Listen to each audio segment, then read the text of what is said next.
All right, everybody, welcome out to the Locker Room, guys. Craft Beer Show. It is Tuesday, September the 23rd, 2025. Jersey Johnny coming at you. With me, as always, is none other than Mr. Beer Samurai. Say hello, Mr. Samurai. The song stopped. I did. I was bopping. I was really getting into it this time. Hey, Harry Lugnuts does sing a good song. He does. He does. One of these days I'll hear the whole thing. Have you heard the new intro to the? I haven't. To your sports podcast. The sport podcast. Just get on with it. Is it like? Please tell me it's like a Dave Matthews jam, so people can go, will you get on with it? No, it's actually Fish. Oh, that's weird. Dave Matthews was never like a huge jam band until Garcia died. I think he's like, well, now I can take over. You take over, yeah. No, it's another log song. It's called. I figured it'd be another log song. It's on that show. It's called Baklavai. Is the name of the song. Baklavai. So it's some kind of interesting dessert pastry. Well, you got to hear it. You'll just have to listen to the very beginning of the show tomorrow night, and then turn it off. I gotta remember that it's on. Usually after this show, my memory seems to fade until the following Tuesday. Well, no, normally till Friday night. 6:01, right? Exactly. So we you know what's coming up. I know what's coming up. You know what's coming up, right? What's coming up? It is coming up. What is it? It's this Sunday. This Sunday. Sunday. Is the date, not the day. The date. It's our 5th anniversary. Your 5th anniversary. I'm gonna do a shot in honor. I didn't know you were doing a shot. I would have had one set aside too, but ooh, here you go. Like that. There you go. Was that Malort? No. It's this. Apple cider vinegar. Yeah. Oh, you did a shot of apple cider vinegar. I would have done that. Yeah, it's apple. I told you it was apple cider vinegar day. No, I know. A happy apple cider vinegar day. Yeah. For those who celebrate. Happy National Apple Cider. And frankly, this is to get my palate all warmed up for the delicious pumpkin beer. You love this show every year. No. I love to bitch during the show every year. That's my favorite part of the show is I get to complain. We'll put these. Having to do the show every year. We'll put these back up once we pull the guest on. But right now, it is our 5th annual pumpkin show and our 5th anniversary show, because the next show is actually after the anniversary. So we celebrate it. We celebrate it now, and we want to celebrate it with our guests that we have on the show tonight. Yeah, it's because the guest on the show is a friend of ours, and it's not to say that the next one isn't a friend of ours. He's a friend to be, and we're still going to celebrate on that show anyway, just so we can milk the fuck out of it. Well, we'll just say that technically is our first show of our 6th season. If there we go. That's how we can play. That's how we can play it. Season year. You got to put a spin on everything. Something like that. You got to make everything important. Speaking of that, now it is our pumpkin show, right? It is our annual pumpkin show, which you love so much, right? But there is another fruit. Well, is pumpkin a fruit or a vegetable? I don't know. But there is another fruit that is celebrated. It is a gourd. It's a gourd. There's another fruit that is celebrated this time of year too, almost as much as pumpkin spices. Not quite, obviously. Used to be much more. Apples, but not so much anymore. And it'll be apples. So today is actually National Great America. Oh no, never mind. I was like, where the fuck are you going with this? You didn't read it. You typed it and never read it. I did. No, I clicked it by mistake. I didn't want to click it. Okay. That's not where it was going. Although sometimes you do put some apples in those. Yeah. No. Occasionally. Never. No. No. And I try to get out of it. People who are following the show know this is by far not the worst miscalculation, John. No. But my hand was just resting on the mouse and just clicked the button by mistake. So, and you can't unclick it until it pops up. Anyway, so there is another fruit, and it's apples. Yes, you're right. It's apples, and apples are. There's been a lot more beers. We'll talk more about it with the guests, but there's been a lot more beers this year than ever before I've seen with apples in them this time of year, right, Sue? I haven't really been in the beer stores too much this year. I've been traveling. I've been doing a lot of traveling. Just got back from San Francisco and Yosemite. Last show I was at. Did you see Sam while you were out there? I did not. I know it would have been a rootin' and tootin' time. It would have been rootin' tootin'est time you ever had. It would have been. No, we did not run into Sam. Everyone's like, how is he own? What's he talking about? You have the people listening to podcasts are like, what the hell is he talking about? He's a lot shorter. Yeah, he lot shorter. A little more big red mustache. And when I say red, I don't mean red. Brick like, red. Brick red mustache. Yeah. So no, I mean, it's almost like it's drawn on. Almost. But anyway. we had some good beer on the trip, especially at Almanac. Yeah, we'll talk about that. We talked about the beers you had at Almanac on the show last week while you were at Almanac, and it's fantastic. And I do have the Mexican lager for you. There you go. Awesome. He gave you one. That's awesome. Yeah. So I brought back. I managed to fit a 4-pack in my bag. Very nice. And I was going to leave room for something else, which kind of fell through. We'll talk about that when the guest comes on the show. Fair enough. All right. Just to put that back up for not misclicking it. Here we go. Oh, this is correct clicking. This is correct clicking. Happy National Great American Pot Pie Day. There it is. Now, had it been Great American Apple Pie Day, then it wouldn't have been a misclick. It would have just been it would have been a what's the word I'm looking for? Correct your click. Oh no, like an apropos, like it would have been a ubiquitous click. It would have been a ubiquitously ubiquitous everywhere. Ubiquitous misclick. Ubiquitous misclick. I think you're looking for fortuitous. Fortuitous misclick. That's the word you're looking for. That's the word I'm looking at. There you go. John's having thesaurus problems today. No, yeah, but you know what? We don't do math on the show. Let's not do English either. All right, let's just. Oh no, I do grammar all the time, and we've got a punster coming on the show who is also. I love it. So we'll leave the other day. And the thing is, he's a big fan of these particular. But while we're doing this, going back and forth on all this shit, that he's got like 3 puns already. Of course he has. From our conversation. Well, let's get him on the show and get going with it. How do you? Yes, let's do that. That's please welcome to the show, Mr. John Staradumsky. How are you, sir? It's good to be here. He's had that for weeks. There you go. Yeah, I actually was getting a little bit worried. We started a little late tonight, and I thought maybe you guys had been raptured. Because, you didn't mention that, but today was to be the rapture. But they had to postpone it because apparently the test was too difficult. You had to be able to pronounce acetaminophen. So nobody got raptured. Okay. And then, we'll be here all week. Tip your bartenders. Try to bill. There you go. Anyway, so welcome to the show again, John. This is your. I'll look in a while. This is the 5th pumpkin show, but the 4th time John's done it. It's the 5th pumpkin show, the 4th time John's. I was just thinking. I think this is. I'll check it. This is not the 4th time he's been on this show. No. This is the 4th time he's been on the show this year. But it's very possible. Overall, yeah. Overalls? No, he's not wearing overalls. He's not. No, those are underalls. You can't really tell, can you? But yeah, underalls he might be wearing. But 17. This will be his 12th show. You just looked? Yeah, I've got it up. You got it up there? Yep. Well, it's good for you that you can still do that at this age. Yep. So. Oh, and now I'll put in 12 there. Center it on the column. There we go. Good to go. We never did put Brian Boat's number on there. But yeah. So let's throw these comments up we got here really quick. Doug Smith just said happy anniversary. Thank you. There it is. Okay. Brian Boak says, cheers. I already started. Fat Elvis Imperial Stout with bacon, banana, and peanut butter. Wow. That's a good 12%. Beer. I like that beer. That's a good beer. Don't drink pumpkin beers, he said. There you go. Yeah, I agree. But we have to. For this show, yes, absolutely. And then Chuck Aaron said, reminds Banquet. Me of, 10 for $1 pot pies. Full crust in the aluminum tin. Banquet. Yep, Banquet. Yep, pot pies. Man, I remember those. Those were the days. Those were the days. Those were a working mom's best friend, those things. Mm-hmm. But then again, after they took it out of the oven, gave it to you, you'd have to rush it to the hospital from the burns from the insides of it. Yeah, really.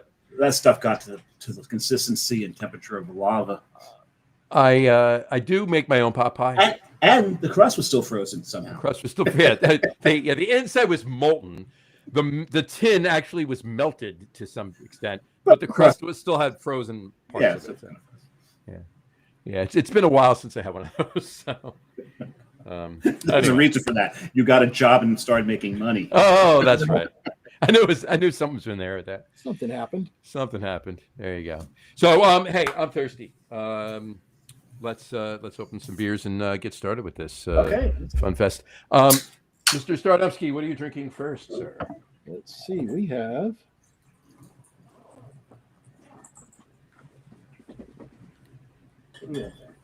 What do you got going there? I recognize that bottle. Uh-huh. We have a Saranac Pumpkin Ale. Saranac Pumpkin Ale. There you go. Longtime favorite. Yes. And it's funny because the only way I saw it appear was actually in cans. Oh, interesting. Well, you know where I No, got that's not true. I did see it in bottles. Do you got it from Halftime? Yeah.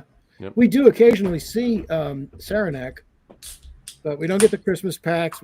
I never see the pumpkin. It's been probably a good 10 years since I've seen the pumpkin beer here in Georgia. Nice. Well, fun fact, 2 weeks from tonight, Saranac will actually be on the show. Oh, that's interesting. Saranac, and it's a dual brewery because Saranac now owns Flying Dog. They're like, I'm assuming. Well, we'll get the whole scoop from the gentleman tonight. Is Saranac's artwork changing? No. Saranac is staying the same. Flying Dog's staying the same. Saranac brews Flying Dog now. It all comes out of Matt Brewing up in Utica. So FX Matt, right? But they did a lot of contract. I mean, I think they actually contract brewed Flying Dog for a while before they bought the brand, right? I believe they did. Yeah, I believe they did. But I mean, they're still, as far as I know, they're still brewing some Brooklyn beers too up there. And they brew the mass market for Lake Placid Brew Pub. There you go. The ubu that you get in, the ubu in bottles that you do. The ubu that you do so well. That comes from Saranac. There you go. So I've got a classic. Rosemary's Baby. Of course, you're frozen again for me, so I have to look in the little avatar. So John's not going to really see. I told John at the top before the show began that I was going to launch a little anti-pumpkin beer protest. So I am refusing to drink out of, because Staradumsky always drinks out of proper glassware. He's known for three things: puns, proper glassware, and liking pumpkin ales. and taco back. And taco mac. Seasonal ales. We'll just say seasonal ales. Seasonal. So this is going to be my little protest: is I'm not drinking anything out of proper glassware. So Rosemary's Baby, I'm drinking out of the Airborne helmet cup. And it's just going to get worse from here. Trust me. I'm sure it will. I may need to fix that for you then. More on that later. Just want to make sure that you were alive and you're not frozen on. Oh, I could actually do that. No, you're good. I may have to take a shot of a cider vinegar for every beer. Scared me for a second there. Yeah, that's what I thought it was going to be something else. But I may have to take a what? Actually, drinking all this cider, I may have to. Yeah. Fair enough. My bio break may not just be liquid. Well, exactly. Might be No. vinegar. All right, it's going down a really dark path. Oh, I did I say that? All right. So for my beer, I'm starting with a lager. Yes. And I know what brewery it's from because I could see the can as you're taking your obligatory picture. A pumpkin lager right there, pumpkin crop from Jack's Abbey right there. So a pumpkin spice lager. There you go. So there you go. That's my first one. Not too far from this brewery. There you go. With about an hour. I put it in. I figured let me put in a lager. That kind of looks like a pumpkin. There you go. A little bit. So there. How long have they done that? I've never seen that one before. I think this is you know what? I don't think they did it this year. This is last year. Okay. This is last year. And I believe they did it the year before as well. So, 2 or 3 years they did it. I don't believe they did it this year, though. They did. They did Copper Legend. Of course, yes. But they did another. They did a couple. They did, I think they did 3 Oktoberfest beers. But they didn't do, I don't think they did the pumpkin. But anyway, cheers. I got to take a sip of this. Smell from here. It smells, for a year old, it smells fantastic. Cheers.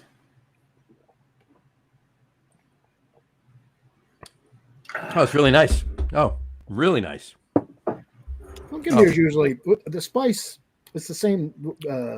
Is true of holiday ales. Anything with spice in it, the spices preserve it. And in my experience, they usually hold up. Especially the astringent ones, right? Your cloves are going to really help Nutmeg. In the Indian culture, they use cloves for their teeth, to help Preserving their it. teeth actually. So it's an astringent, it's an antibacterial. So yeah, that makes all the sense in the world. There you go. And also another fun fact: this is the only 16-ounce can I'm having on the show tonight too. So the rest are 12-ounce bottles. I've got a 12-ounce can and 3 12-ounce bottles. So There you go. Trying to keep it light at 8 points. This is very, very good. And a pint. This is very good. All right, gentlemen. What I started to talk about before, by the way, once again, let me just throw that up there. This is indeed our 5th annual Pumpkin Beer Show. Thank you, John, for joining us yet again on another edition of our Pumpkin Beer Show. And it is, again, our 5th anniversary show. And it's early this year, the Pumpkin Show. It is early. We usually do it in October. We usually do it the first show in October. So we've done it as late as like the 20th, something like the 20th or something. I believe 2 or 3 years ago. Yeah, I think in the second or the third we did it like later in October. In October. But yeah, this is perfect timing for this show. Works out well. Because they're all out. Roll out. Let's grab them now. I'm drinking. I'm drinking. We're not. I have possibly 5, but I'm definitely drinking 4 tonight. 2 of them are last year's, and 2 of them are fresh from this year. So. I got one that's 2 years old. And then this actually drinks. This has lost nothing in 2 years. If I get to beer 5 for whatever reason, that one is 3 years old. Nice. So I got one that's 1-year-old, one that's from this year, and I think I got another one that's my 4th one is 4 years old. I think I've hung on to the Rosemarys a couple of years, to your point, and it always has. Yeah, they hold up well. But everything I have tonight is from this year. So actually, this year I don't have any that are aged.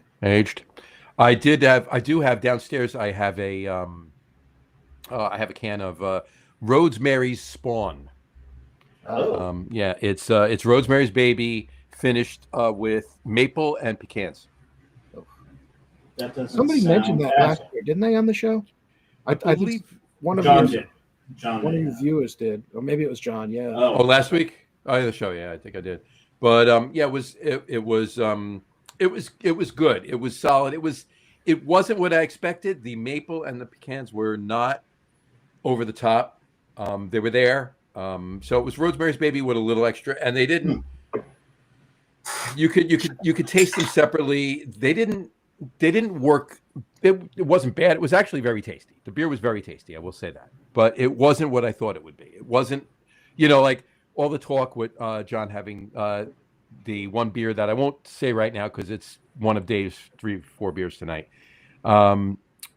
But saying how much of a bomb that beer was. And, one of my beers tonight is the same. Dave and I are having one beer similar tonight, possibly 2, depending on what I have if I have my 5th one.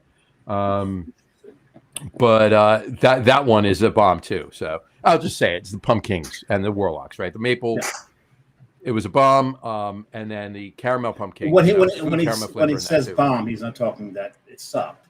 No, it's a maple big bomb. Beer. It's a caramel. It's a big beer. It's the flavors are big, flavorful beer. Yeah. And then the problem with that one, or I shouldn't say a problem. This was very, very subtle. The maple was subtle. The pecans were subtle. And and it actually made the Rosemary's Baby a little bit more subtle in it, the pumpkin ale itself. Pecan can be tough to pull off in a beer anyway, I think. Yeah. If you start to add in things like maple, and then there's, the Rosemary's has some pretty robust flavor to begin with. Yeah. It kind of gets occluded, I think. I've never had it, so I don't know, but I've had other beers with pecan that were myths and some that were a hit. A beat of pecan. Well, the biggest a beat of pecan harvest is a fantastic beer. I love it. They get that. The brewery in Houston makes a really good pumpkin, pecan as well. The problem with pecans are is that the 312 or something like that? 302, yeah. It's whatever their area. I actually think I have a can of that. Yeah, those are very good. But the pecan brown ale is very good. The problem with the nut meats are the oils. Mm-hmm. The oils can do a lot to the yeast flocculation or whatever. It changes the pH of the beer, of course, which could change all of the chemistry in the beer. Yeah, it's the same reason why a lot of peanut butter beers don't taste like peanut butter. This is true. That's why you got. That's why you peanuts, got. That's why you got to use the powder. The powder. Yeah. The powder is the You only got to use the thing. powder. The powder takes the oils out of it. Absolutely. What is it? P2 or something like that? Something like that. Yeah. Doug Smith just commented. He said, "When have you not made it to Beer 5 with Brew Guru on the show?" So he's not wrong. We have only not made it to Beer 5 when we made it to Beer 6. This is true. Oh, this is not wrong. This is holy hand grenade logic right here. Yes. Holy hand grenade logic. Thou shalt not go to 3 unless then proceeding on to 5. Exactly. 7 is right. It's right out. 7's out. It's out. No, right out. Right out. I quoted it probably. It is right out. It's right out. Right. So I mentioned apples before. We mentioned Flying Dog before. We'll talk more about this in 2 weeks when Eric from Flying Dog and Saranac is on the show. But they didn't do Dogtoberfest this year. Flying Dog did not do Dogtoberfest this year, and it's a staple, right? Yeah. But they did do apple pie face. Okay. So that was the SKU that replaced their Oktoberfest offering. And I had it the other day, and it quite frankly is apple pie in a glass. Okay. Yeah, it is apple pie in a glass. It's interesting. I probably couldn't have more than one. But it's spot on. It's a Southern Tier worthy effort for the flavor. I'll give it that. All right. So that's where we're at with that. Side? Is that why on the sweet side, yeah, it's leaning towards the sweet side, but it's definitely got all the. I mean, you take a sip of it, you got the apples, you got the cinnamon, you got the pie crust, you got the there's a little bit of vanilla in there. It's for the mouthfeel. There's no lactose in it, so the vanilla is acting as the lactose, so to speak. Which I like anyway. I like doing that better anyway. I like adding fresh Madagascar vanilla beans and have that vanilla flavor, give you the mouthfeel and the sweetness, and sans any lactose. I enjoy that better. I do. Lactose has its place, and that's fine. But I prefer it the other way. But in any event, so I have seen, and there's a couple others that I saw. But the reason that I brought it up, and I kind of said it tongue in cheek before, apples this year in beer. Okay. Not that we talk about them on the show, and we try to avoid talking about them on the show, but because of what they did, I have to bring it up. Who did what now? AB and Bev. All right. Them. Right. Bush. They did, like last year. They did Bush Light Peach, if you remember. Okay. Well, they did Bush Light Apple this year. All right. And they went out of their way and they hired a bunch of influencers and they went on TikTok and they put up a bunch of these, reviews and everything else for this beer. I never had it. I refused to in any event. Of course. But these 30 packs of this Bush Light Apple were flying out the door. People were literally driving from Pennsylvania to New Jersey to buy it because it wasn't available in Pennsylvania. Well, and then vice versa. It's got nothing to do with the beer. It has to do with the influence. The influences, right? No, absolutely, 100%, right? But here's the best part. They did all this marketing, right? Once they realized how much of a hit they had on their hands because of the social media, they decided to stop production. Let's not make any more of it. Let's let the demand really build until next year. What fucking moron does that? Yeah, that's. It's not like you're West Fluttering. Okay. Unbelievable. I just felt the need to give them the Razzie of the year award. Brian Bogue just said, love the bean. He said, absolutely. Yeah, as we know this. So. My opinion of social media influencers could probably not go much lower than it is lately. I am so tired of getting feeds on Facebook of people doing food reviews in their cars. Not because they go to a restaurant and so they don't want to get the food to get cold. They can't do it in the restaurant, but now they're cooking stuff at home and taking it out to their cars and reviewing it. It's like, right. Oh, that's ridiculous. No, and the one thing, because Carrie watches a lot of the cooking reels and all that. There's one trend now that's really starting to get annoying. When I first saw it, it was refreshing. But when you get, regardless of their background, dressing like absolute thugs, verbally abusing the people on the other side and cursing through the whole thing, but making great food, drop the shtick. Yeah. Now, on the other hand, I hate those, like, okay, so we're going to use very nice green beans here. They're so lovely. These are good for your souls. Oh, God. Shoot me on those as well. Just cook. Just cook. Tell me how to do it. That's all I need. I don't need all the cursing and gangsta shit. And I also don't need the lovey-dovey, touchy-feely kumbaya crap either. So there's got to be a happy medium in there. And, hopefully her crystal ball's working. Everybody wants a gimmick to put them at the head of the pack, but the thing is it's a trend now. So the first time, like I said, when they were doing this, like, okay, that's funny, that's a cool gimmick, but now everyone's following because no one has an original thought of their own anymore. So that was good. Number one down, huh, John? Number one down. That was really good. So it's number one down. Number one's down for So I finished my helmet.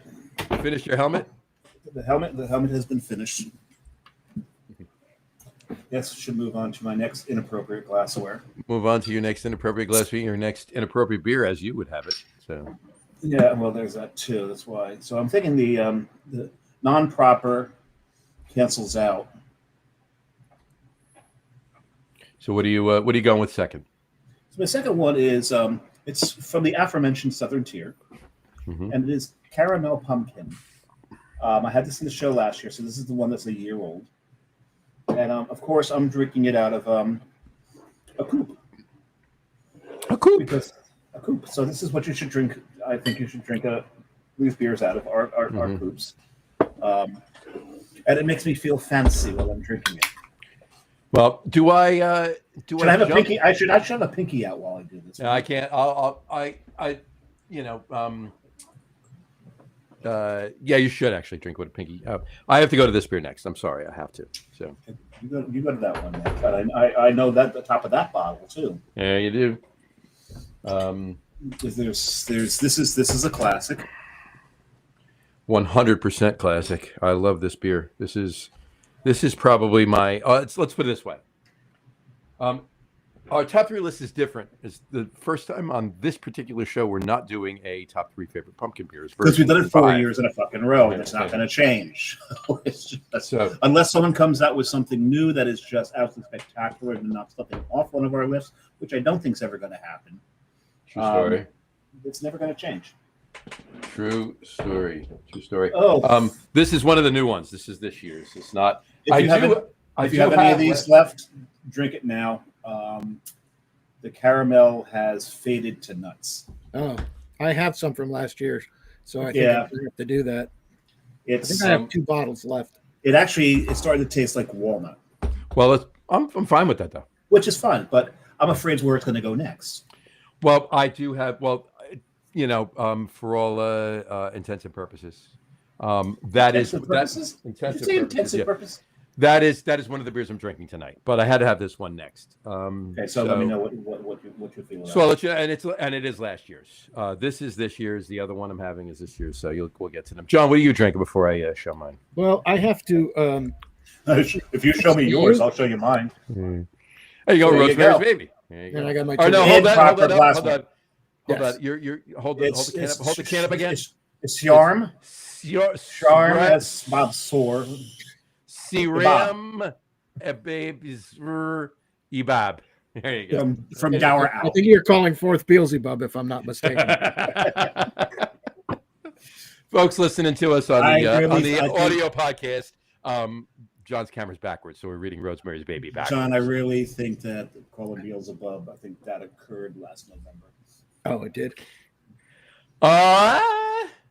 Stop it. You know what we don't. Yes. We don't want to bring the show down to a different. You know I'm not going to argue with you on that. At any rate. On that note, I will be drinking for my second beer. This one of my top 3 of all time pumpkin beers right here. And that would be a whole hog pumpkin. Can you see it? I can see it. Now, I'm glad you're drinking that because that's one of the old timers. That's one of the kind of an OG. So, as mentioned earlier, I was out in California. Yep. And we were in Yosemite. We had come back to San Fran to fly out because we flew into and out of SFO.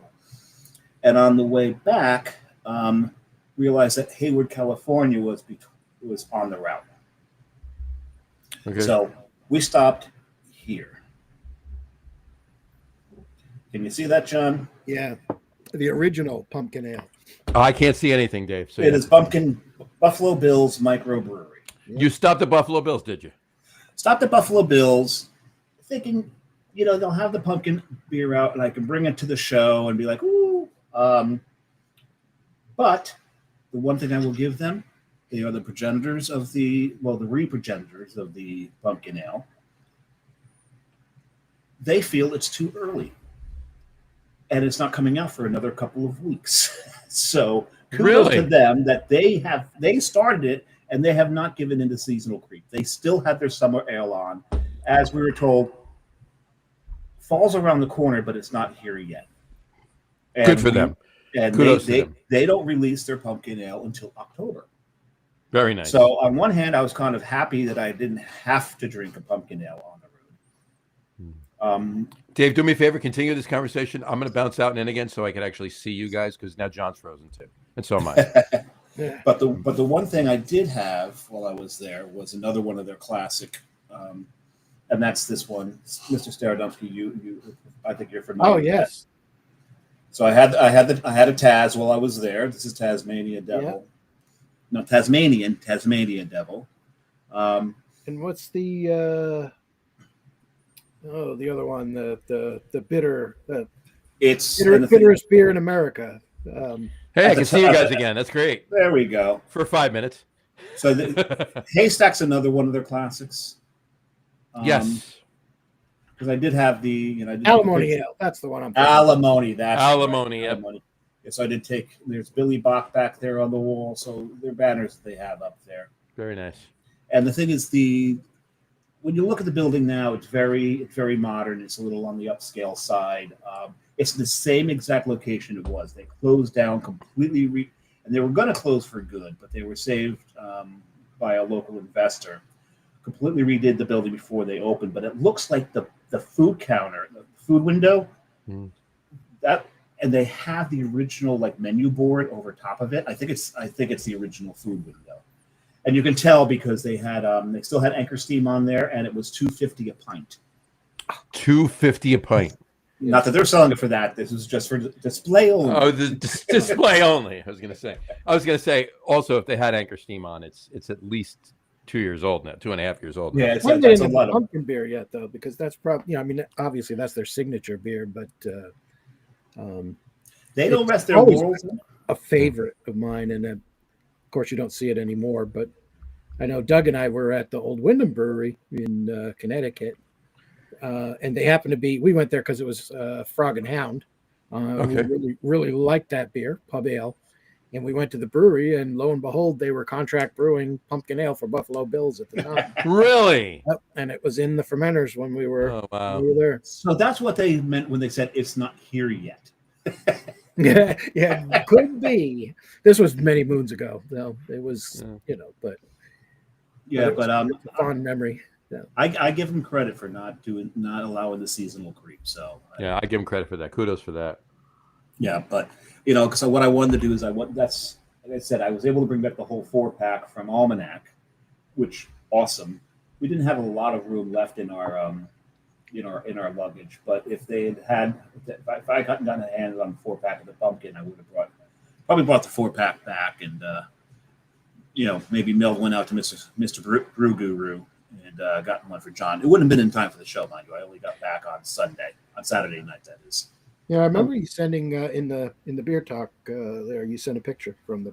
Yeah, that was my aim for stopping there. That was my aim for stopping there, but it didn't. As Carrie put it, thankfully didn't pan out.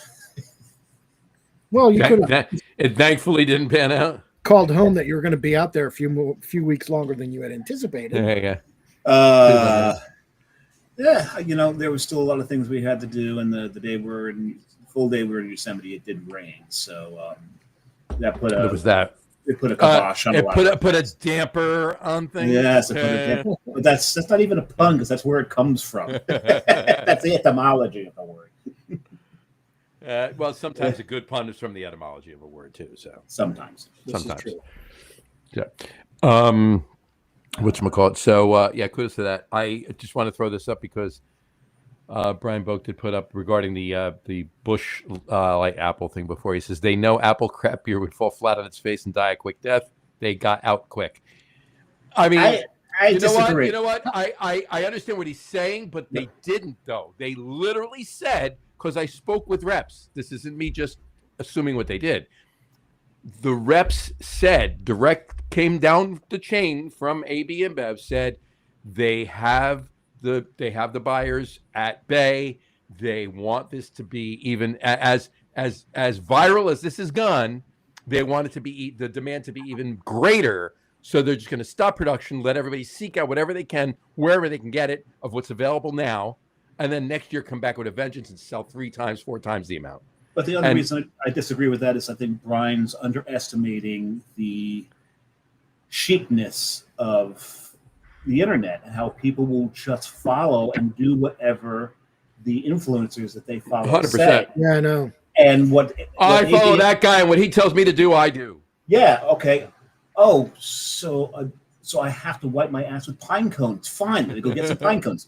But the other thing that they're missing is that these influencers are flashes in the pan, which means next year this whole craze and those influencers will more than likely be completely out of style, and they have lost potential money, and they're gonna overbrew next year, and then it's gonna fall flat on its face. Then let it happen. Let it happen. Let them lose that money because they're. I want to say that beer has been around in the past, though. I don't think this is the first year for Busch. This is the first year. Busch Light, the first light for Busch Light. They made it in the past. The year before they made Busch Light Peach. Maybe this is the first year that they had it promoted, but maybe I want to say I've seen it before. It's possible, I suppose. But I will tell you this, though. They, as far as influencers go, I think we should actually, put a petition out and see what we can do. I think that we should really find a way for, like, at some point, just a month, just give us a month. The top 3 influencers when it comes to craft beer should be the 3 of us. Yes. Well, I mean, that goes without saying. Right? Yeah, it isn't. Most people they take this as wow. That's news to me. Well, why do we do this then if we're not the Well, we're the bottom 3 influencers. How's that? Well, Dave and I are the bottom 2 influencers. John's above us. We know John's up there. We know Rod's above us. Rod's up Rod's there. above us. So yeah. Well, let's get everybody. The 3 of us: Doug, Rod, Tom. The Steal This Beer show. Party, Steal This Beer. Well, we know they're way above us. Well, they're. I mean, we can't even reach their shoes. I mean, yeah, and I mean that with all the love in my heart too. I'm not. I can't see the treads. Exactly. So, but in any event, yeah, just the 3 of us. Just give us a month. Give us a month, and we'll make this whole. We'll fix what's right. No, we'll fix what's wrong. We'll fix what's wrong. No, we'll fix what's right. We'll probably ruin what's right. On that note, everybody watching, two of the 3 of us were drinking Rosemary's Baby tonight, so you better get out there and buy yourself some. Exactly. Yes, absolutely. It's recommended. There might not be that much left because we're all drinking it. That's right. Exactly. So, except I'm not drinking any this year, so there's. Yeah, but this beer, and if I have to say it again, I will. Get out there and buy this. And I'm not even kidding. This isn't even a joke. I'm not joking. Of all of the beers all of us are drinking on the show tonight, there's a reason. Look, we enjoy craft beer. We love craft beer. We've been doing this a long time. All of us are. We know what tastes good. Dave can't stand pumpkin beers, and he's drinking what he loves. Okay, of them. All right. So, on that note, you should listen to him more than anybody. Right? I'm drinking what I can find. But that too. Well, there's that too. Okay. Or what's left over in necessity is the mother of invention. Is that how it goes? And I'll say too, a lot of the influencers I think today are like they're the very reason that we started honest craft beer reviews because a lot of them get comp stuff and they're not telling you that it's a great that's why they're product. doing it. It's not because it's a great product. It's because they got it for nothing and they want the next thing for nothing. and they know that. And they're going to talk it up. And the thing is, I've seen it all over the place where just so that they get the likes, they get the views, or even the viewership, because not for nothing, I do love Guy Fieri, but I've been to some of the places on Triple D, Diners, Drives, and Drive-In. He's talking them up, and some of these things are really not that good. But they're on the show, so we've got to talk them up, and that's this whole thing. You rub my back, I'll rub your back. No, it's 100%. You're 100% right. One hand washes the other. When I was doing Crucial Eats, I was, I went out to restaurants. I had food given to me. Because I did beer, and I had beer sent to me. I never gave a review that it wasn't, and I pissed people off too. We gave you free food. Why'd you shit on us? I never gave a review that I wasn't honest about. Okay. And I never gave a really shitty review. I gave a meh review. I gave it's okay, or this could be better, or constructive criticism, if you will. But I didn't give the A+ reviews, except for the things that I thought were A+. Yeah. And people came back to me and says, "Dude, I gave you beer. Why didn't you give me a good review?" Because I didn't like the beer. Because it's called payola, and that's illegal. There's a reason I'm not doing that website anymore, right? Because that's where it went. So, right, spot on what you're saying, John. Honest craft beer reviews, I love it. And I haven't reviewed a beer, whether it's been on this website, whether it's been on Lager Room, whether it's been anywhere else. It's got to be more than. I mean, I was doing Crucial Eats 15 years ago, 10 years, 12, 14 years ago. Since then I haven't done a review of beer that I didn't purchase the beer myself. So I've done no reviews of beer that I didn't spend the money on. There are very few reviews on brewguru.com, gurubrew.com that I didn't pay for. Almost everything I pay for. The few that I received, I will always tell somebody, I will tell you, and I make a donation, which was actually Doug's idea, to charity, right. In commensurate value, because that takes away the incentive to go after the freebies. And by the way, the gurubrew.com is the only place you can go to get beers that are rated on a 5-star Adumsky scale. Only place. The thing is, if you want the expanded version of this conversation, go to our July 22nd show. After we were already 3 beers in, we just pounded this topic into the ground. We did. We pounded this topic into the ground. 100% did. Yeah. So there's, like I said, there's a reason I'm doing it. I'd love to bring that back, and do it the right way now. I can't say the right way. It's hard to do it the right way now, but Brian Book had a comment. Let me throw that up. He agrees with John that this apple beer was done in the past. Yeah, he says they made that apple stuff. I didn't see it, but then again, I really wasn't looking for it either. So it could have been around. I just know what happened. I just know what happened this year with it. I don't look in those case lines. Right. Yeah, it's in a different section of the store, so I don't know where it is. My case line usually stops at Guinness, and it's like, okay, we're love Guinness. Oh, I had a great pint of Guinness in Dublin, in San Francisco. As a matter of fact, the Dublin, the Irish Bank. Our hotel was right around the corner from it, and I was in a bar called the Fancy Fox. No, it wasn't. You went to the Fancy Fox. Oh, they had great beer there, but the bartender, Barry. Good name for a bartender. She's like, that's a really strange name. I said, well, if you pronounce Barry with an Irish accent, it's Barry. Barry. He was from Ireland, and he told me that the place had a good pint. I'm like Irish good or American good? He goes, no, almost Irish good. Pronounce the girl's name, Siobhan, the way it's spelt in Siobhan? Celtic. Siobhan. Siobhan. Siobhan. S-I-O-B-H-N. B-H-A-N. S-I-O-B-H-A-N. Siobhan, yeah. But how to get Siobhan out of that, I don't know. But then again, I don't. Not to be confused with the Autobahn, because you'll get run over if you do that. Run right over. Yeah. But I did make it to the Irish Bank. I had 2 pints, and dude, at the end of it, you needed a spoon. Really? Yeah, it was. I mean, this was a luscious, and the owners I are love a Irish. good luscious beer. Owners were Irish, so they keep it at the right temperature. They've got the nitro setting at the perfect thing, and it is Nice. a beautiful pour. And it's quite apropos because we got enough lushes on this show anyway. This is very true. You're not wrong. It's a very luscious show, yes. Very lush-filled show, yes. Side note, I was playing trivia last week. Not that I hosted. I was actually just playing trivia. Oh, okay. Stopped at a bar. And there was there was one team that their team name, and you know how these team names, right, are interesting. Some can be interesting, right? This particular team was pretty funny. It says, "You must be Irish because my penis is Dublin." Oh, that's nice. There you go. And it's still, because you're Irish, it's still only 4 inches. I didn't say that, folks. I'm part Irish, so I Came from him. So am I, but I came from him.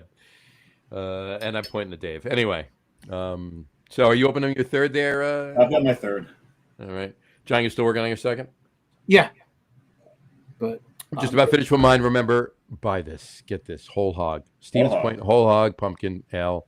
It is fucking tastic. That's my review. That's my tagline for this beer. It's one of my top 3 as well. And get that and a bag of chips. That and a bag of chips. A whole hog and a bag of chips. Yeah, John, what? I haven't seen it this year, but I can send you some. One of my top 3 for sure. I saw it this year. And instead of getting that, I got this. You got that, and that you got that. Well, not that you wouldn't have gotten it anyway, but you got that at the after the review, I should say, of somebody else on the show. Yes, who said it was very, very good. So this up here is Maple Warlock. This is a Imperial Pumpkin Stout. I'm drinking it, of course, out of a cocktail shaker. Have you had it before? Have you had it before? No. This is the first bottle. Yeah, I got 3 more, but I told you it gets out of a cocktail shaker. I told you it gets worse. Please tell me you're going to drink the next beer out of one of those little bathroom paper Dixie cups that you put mouthwash. You know what? The maple's very reserved in it. Really? And well, wait a second. It's got to wash out the caramel first. Hold on, give it a little bit. Yeah, it was a maple bomb. Yeah. Not only that, he's drinking it out of stainless steel. So. Well, the thing is also you got to remember, I've had cabin fever, which was just straight up maple syrup. I was going to say, didn't Rob put like just a can of maple syrup out for cabin fever? I think he just fermented maple syrup. I think that's all he did and called it a beer. There's the maple. Wow. You know what? When you there it is. When you it get might this have much been more apropos from a Mrs. Butterworth's bottle, but okay. Mrs. Butterworth's. Which would need a funnel. Not really maple syrup, but yes. It's corn syrup with a little maple flavoring. Yeah. Yeah, but you can't get the classic bottle anymore. No, the glass ones. No, the glass one that was shaped like Mrs. Butterworth. My mom was actually my mom was actually one of those people that. Did you when you were a kid? Did you fill up the bottle? Did you? No, I did not. No, I can't say I did. I was talking to Dave. I know you didn't. My mom was one of those that would clean the bottle out and then painted it. Really? Yeah, she gave her a blue dress with a white apron. Oh, that's kind of interesting. I like that. A lot of people did that back in the day. I don't remember that. We were a log cabin household. You did not grow up in a log cabin. Don't even try. You grew up log cabin pancake syrup. Oh, okay. I saw when you grew up. That's not a log. We were a log cabin and Bosco chocolate milk house. And apparently, from comments based off of your post about reunion coming up, you were also the party house. Well, yeah, you saw that, did you? All right. Yeah, I did see that. Hey, John, can we have the reunion at your place? Let's have our 40th reunion here. Yeah, let's do that. I have a feeling that your father may have encouraged a lot of the debauchery. I had the grad night party. I was the grad night party. There were people that graduated high school 10 miles away at my house for our party. Let's put it that way. Yeah, I'm sure. It was an interesting evening. Let's put it that way. That was many moons ago. So what John remembers of it. what I remember of it, yeah. There are bits and pieces that come back to me every now and then, but it was a while ago. So. It depends on how hard you hit him in the head. This is true. Speaking of my head, see the hat I'm wearing here? Dave was with me and I bought this. We actually did a live feed. That was a great show. That was a great show. It really was. It really was a great show. We had a lot of fun there. We did. And we had even more fun later at night too. And as John, well, that's because I had brought a bottle of grappa. And we finished the fucking thing. We finished it in one night, 3 of us. But John likes to say that show was the show with the most guests. That's fucking for sure. Because everybody in their beer garden wanted to be on the show. We're on the show, yeah. We had a lot of fun there. That was a good show. That was almost next month's 3 years ago. We did that show. Yeah. We got to get back out there. Call Jim. We got to go back. Well, I was talking to Donna today. There was a little medical scare, but everything's good. Good. So all's well with them. We got a comment here. We got a few comments. First of all, Vanessa Kitty. Hi, Vanessa. How are you? Hey, Vanessa. Cheers. Thanks for tuning in. Cheers, Vanessa. Brian Boak said, second beer, Sapwood Cellars Out of Touch Oatmeal Stout. I've had that beer. That's a fantastic oatmeal. Sapwood makes very good taste. Stuff. Yeah, Sapwood makes fantastic beer. And then Brian Boak said, I built a log cabin for the bicentennial. When he was an Eagle Scout. I was going to say, you had to be, I mean, I know how old you are, but yeah, you had to be Eagle Scout-ish. Yeah. Or at least Boy Scout prior to Eagle Scout. But and then Vanessa Kitty said maple stouts are nice. It depends upon how they treat the maple and when they add it to the kettle. If you add it when the heat is too hot, she meant maple syrup. And then born here in Connecticut. I'm assuming that's what you meant. Anyway. So about maple stouts. Monsters might have something to say about that. As an old New Englander, I would say. As an old New Englander, all right. But the thing is, if you add the maple in when it's too hot, you burn the syrup. Yeah, you got to put it in, and you get this really bad flavor comes out of it. I've had some really bad maple beers. You got to put you can't put the maple in the boil. You have to put the maple in the fermenter. In the fermenter, right? And some have put it in the boil. It gets too hot. It burns, especially if you get in your eyes. It really burns. But it's just not a really good smoke. It's in your eye. But burnt maple syrup is really not a good flavor, and I've had quite a few of those. This one, what I like about it is that there's a lot of maple to it, but because Warlock is such an aggressively flavored beer by itself, because it's based off of 2X or 2X stout, which is an aggressive stout to begin with. Then you add pumpkin into it, and now you're throwing maple in it. The maple is not taking over the whole beer. It's doing what an adjunct should do, which is just it's leaving the beer. You can still taste the base beer, but it's enhancing it.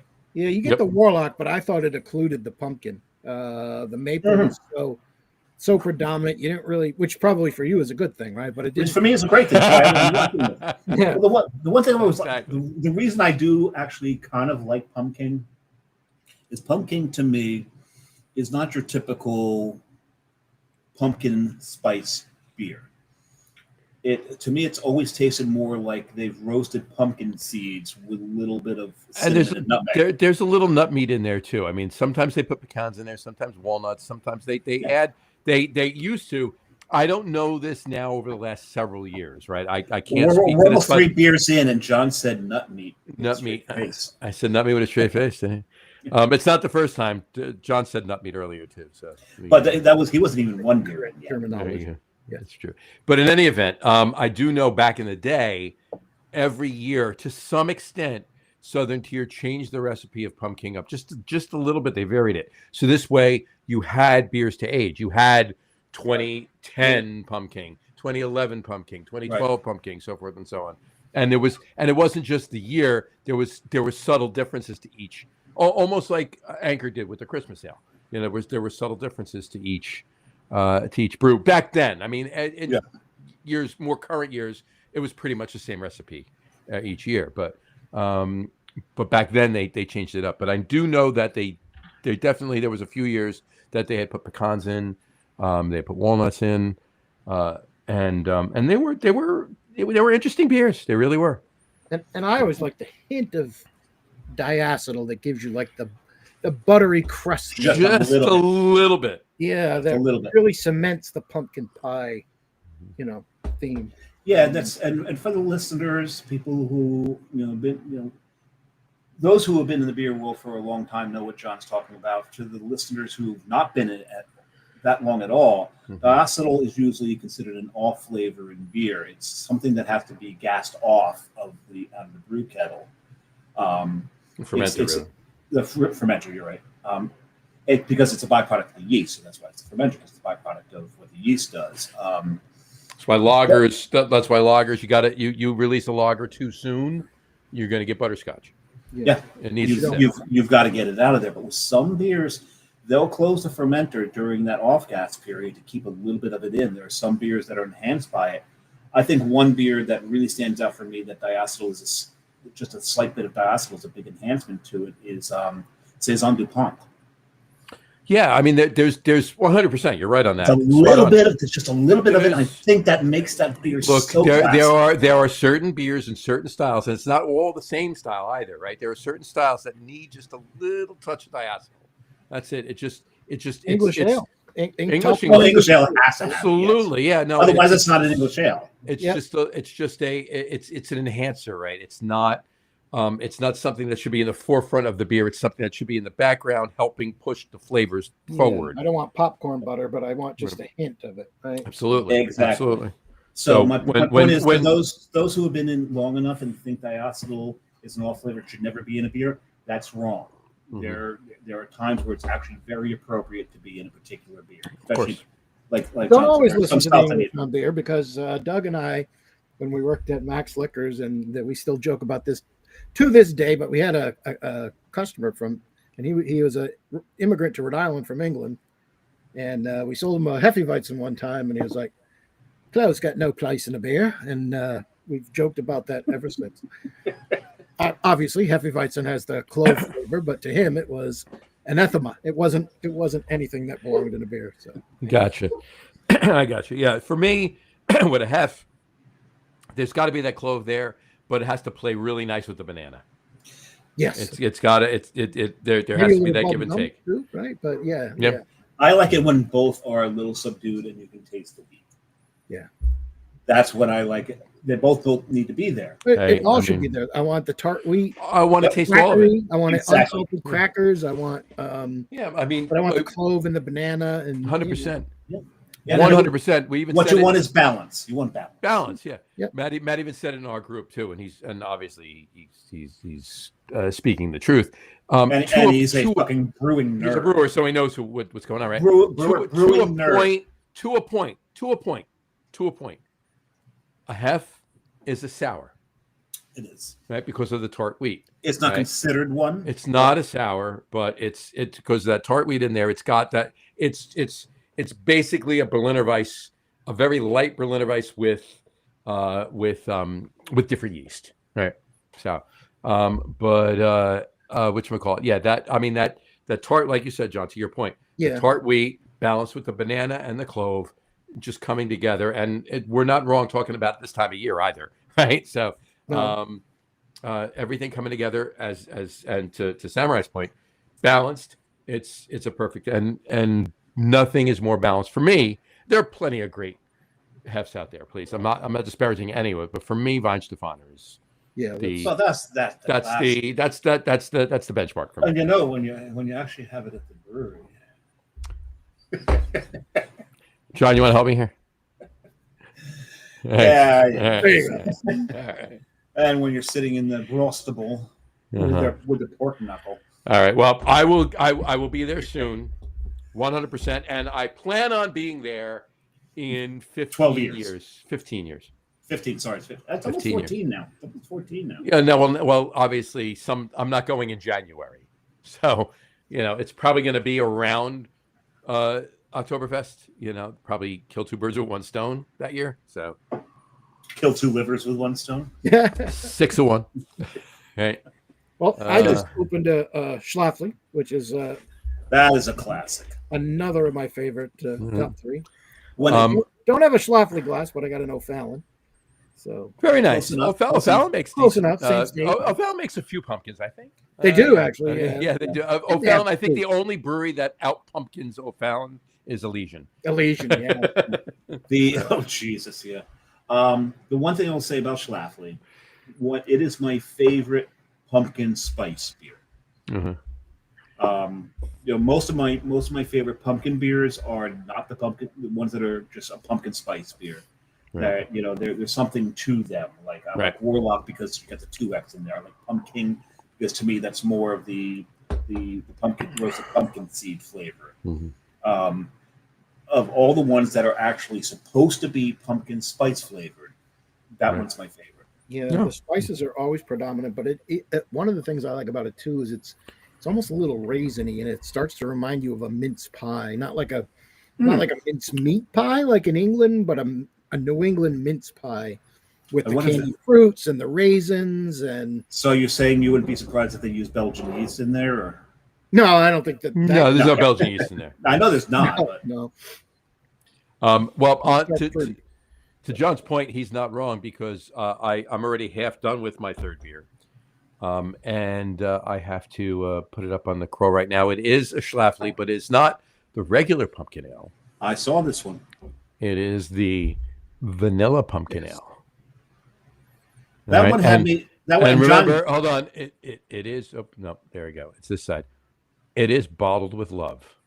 So there you go. It's a cool label, though. I like the. I did have a bottle earlier this year, and I thought it might actually be better than the original because I think the vanilla adds another dimension. You're right on. You're right on point.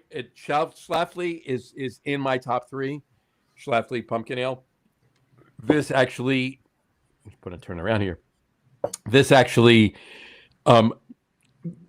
rises it above that because of the vanilla. The vanilla definitely adds another. You can tell that John is not an influencer because he had the bottle turned the wrong way when he started talking about this beer right here. This one, his brown bottle. Oh, you just lost all your sponsors because all my labels are backwards. So yeah. And I'm drinking my product out of a cocktail shaker. We can't even see the product. There we go. Fun. Oh, so good. But yeah, I'm like half done with it already. So there you go. I'm 2/3 done with this one. So. But no, you're not wrong. That little bit. It's not raisin, but it's a dried fruit element. Yeah. In there. It's a little dark fruity. Little dark fruit. It's a little different than a whole hog. But it's right up there with it for me. And my number 3, it's not my number 3. My other beer, and look, these change, right? The whole hog, the Schlafly, and this other beer are my top 3. You put them in whatever order you want to put them in. That's how I feel. If I get to 5, which at this point I probably will. If I get to 5, I'll have it's Dave's 4. Dave's 4 is my 5. So just sitting right there. And Dave's 2 is my 4. So. There you go. And my 12 is John's 9. There you go. We're going to drink all night tonight. There you go. There's another joke there somewhere. Let's leave it alone. Leave that be. We're back to Dublin. We got some comments from Vanessa, Katie. Yes, Vanessa. This is talking about the maple. We were talking about the maple. She said, maple syrup is sugar and water from the tree. If that is heated too long, you get burnt carbon, etc. 100%. And she said, if you've ever cooked down the syrup further into candy, you must be very careful. Yeah, you got to be really careful. She knows a lot about maple syrup from someone from Connecticut. She cooks, she does, and that was just to get the Staradumsky to laugh. Did you kidnap a Vermonter by any chance and keeping them in your cellar? Okay. Yeah. I think Vanessa's very well traveled, and she knows what she's knows what she's doing. And in case she doesn't know, I'm not a Vermonter. I'm originally from Rhode Island. So. A Rhode Islander. Yes. I was very maple syrup. That happens to have a fat head of Tom over his left shoulder. Yes, he does. Actually, that's his right shoulder, but his camera slipped around. Reversed. I was very, very briefly a Rhode Islander. Mm-mm. You are an honorary adopted Rhode Islander. I am a patriot Rhode Islander. I was only made honorary and adopted because I learned so much about the state in such a short amount of time that they're like, oh, shit, he's not a complete moron. What's he doing here? Yeah. I have been a Rhode Islander probably 9 or 10 times for 4 to 5 days each. There you go. Anyway, Vanessa just said, I worked at a friend's sugar shack in the past. Yeah, but have you ever worked with maple syrup? Oh, never mind. There's a joke in there somewhere. I'm sorry. Not so subtle. Yes. Not so subtle, but I see where you're trying to go there. There you go. So, all right. So I could have made that a little more subtle if I wasn't 3 beers. You could have. This is a great time of year. It really is, and it's not. Well, if it wasn't 85 fucking degrees out there. Well, yeah. The first full day of fall was 85 degrees today in New Jersey, and I'm sure it was even warmer in Georgia. Was it there, John? Well, I think it was 86, so not much more. So 1 degree. 1 degree. Yes. But that's. I'm in North Georgia, so. But it's one louder. Well, it was one louder. It was one louder. John went to 11. But it's a dry heat. Yeah. It's a dry heat. It is not a dry heat in Georgia. There's no such thing. It's a dry heat in Georgia. No. And having lived in Rhode Island, too, it's not dry heat there either, right? No. In New Jersey, there's no dry heat in Jersey. But the first time I went out to Nevada, that I learned the difference. And really, it does make a difference, that dry heat. You can be out in 102-degree weather and be okay. Yes, yeah. You've got to peel your kids off the sidewalk. But it takes like 5 minutes for you to take one step because you're like peeling your shoe. No, I was out doing like 5 miles in 96-degree weather and totally fine. Here, forget it. I can't go out if it's past mid-70s. It's the humidity. But you're not wrong with the dry heat because I've been in California. I went to. You ever go to California? You ever go to Magic Mountain? In Valencia, California. Okay, Valencia is like right at the beginning of the Mojave Desert. It's like right near the beginning of the Mojave Desert. So it's a lot hotter in Valencia than it is in LA. All right, let's put it that way. So it's out by Palm Desert then. Yeah, it is. So whatchamacallit? So we were at this one time, not the last time, but we're out. I'll put it up in a minute. I'll put it up in a minute. We're at it. We're out in Magic Mountain. It was 116 degrees that day, but we didn't feel it. No, because there was. I mean, it felt hot. It was hot, of course, but it wasn't like 90 degrees in Jersey was hotter than 116 degrees in Valencia, California. Absolutely, absolutely. And the difference is because you shed heat from your body by perspirating, and if it's humid, you can't perspirate. The water can't evaporate from your body and remove the heat at the same degree if the water's already the air is already saturated with the water. Yeah, in that dry air, boom, you're good to go. You're good to go. That's why people are starting to pay more attention to what's called wet thermometer temperature. Mm-hmm. That's a true that's kind of that true feel. Yeah. Of what it is. Don't ask me to explain that because I can't right now. But I mean, it's the same principle as wind chill, right? In the winter. Yes. Wind removes your heat from your body, and boom, there you go. There you go. Just to catch up on some comments, Vanessa Kitty said, "Yes, we make maple syrup in Connecticut, as the other states do." She said. She said a coworker in the U.S. Air Force while she was in Alaska. In the 80s, brought her 2 gallons of maple syrup back from their Vermont farm. That's fantastic. That's a good friend. That's a really good friend. And then she goes on to say she approved it for them in the dining hall at midnight. She at the hospital. I'm not sure what that is. I'm not sure. Yeah. We had to sell out crowds that weekend's midnight. Chief. Oh, the chief, midnight chief at the hospital. There you go. Yeah. We had to sell out crowds that weekend's midnight chief at the hospital when word got out. There you go. And then I'll skip Brian's in a second. I'll get back to Brian's in a second. That's what made me laugh. I know. Kingman, Arizona gets ripping hot. 100%. I'm sure it You know, does. Arizona, all of Arizona. Yeah, my son-in-law spent plenty of time in Arizona, and I know how ripping hot it gets down there. In extreme cold weather, you dehydrate like you do in extreme heat. 100%. It's back and forth. Midnight chow. That's what it was. Oh, Midnight chow in the mess hall. There you go. And midnight chow at the hospital, she said. Anyway, so back to Brian's. Brian said dry heat means you die of dehydration before you realize it's hot. There you go. He's not wrong. He's not wrong. Not if you drink enough beer. But if you anyway, drink enough beer, yeah, there you go. But back to Rhode Island and maple syrup. She's right. We digress. We did have one maple syrup facility in Rhode Island, but we shut it down and turned it into a coffee milk factory. So that's the only. Actually, that's a good trade-off right there. Yeah. There may have been maple syrup in Rhode Island, but I've never seen it produced. Last time we were in Rhode Island, I had to bring back some coffee syrup. I still have a little bit of it left. I actually brought it back from Dave's Coffee. Did you get any of that Sugar Bob's smoked maple syrup while you were in Rhode Island when you were? I told you to go to the one place. No, but I have it right over there. Oh, you ordered online. You ordered online. I have it, but it's, you get directly from them, from the vendor, the manufacturer. I think so. Yeah, I'm pretty certain I did. But no, but coffee syrup, coffee milk. Well, Autocrat you can get from Amazon. You can, but we were there, and no one else here will drink it, so I got a little bottle from Dave's Coffee.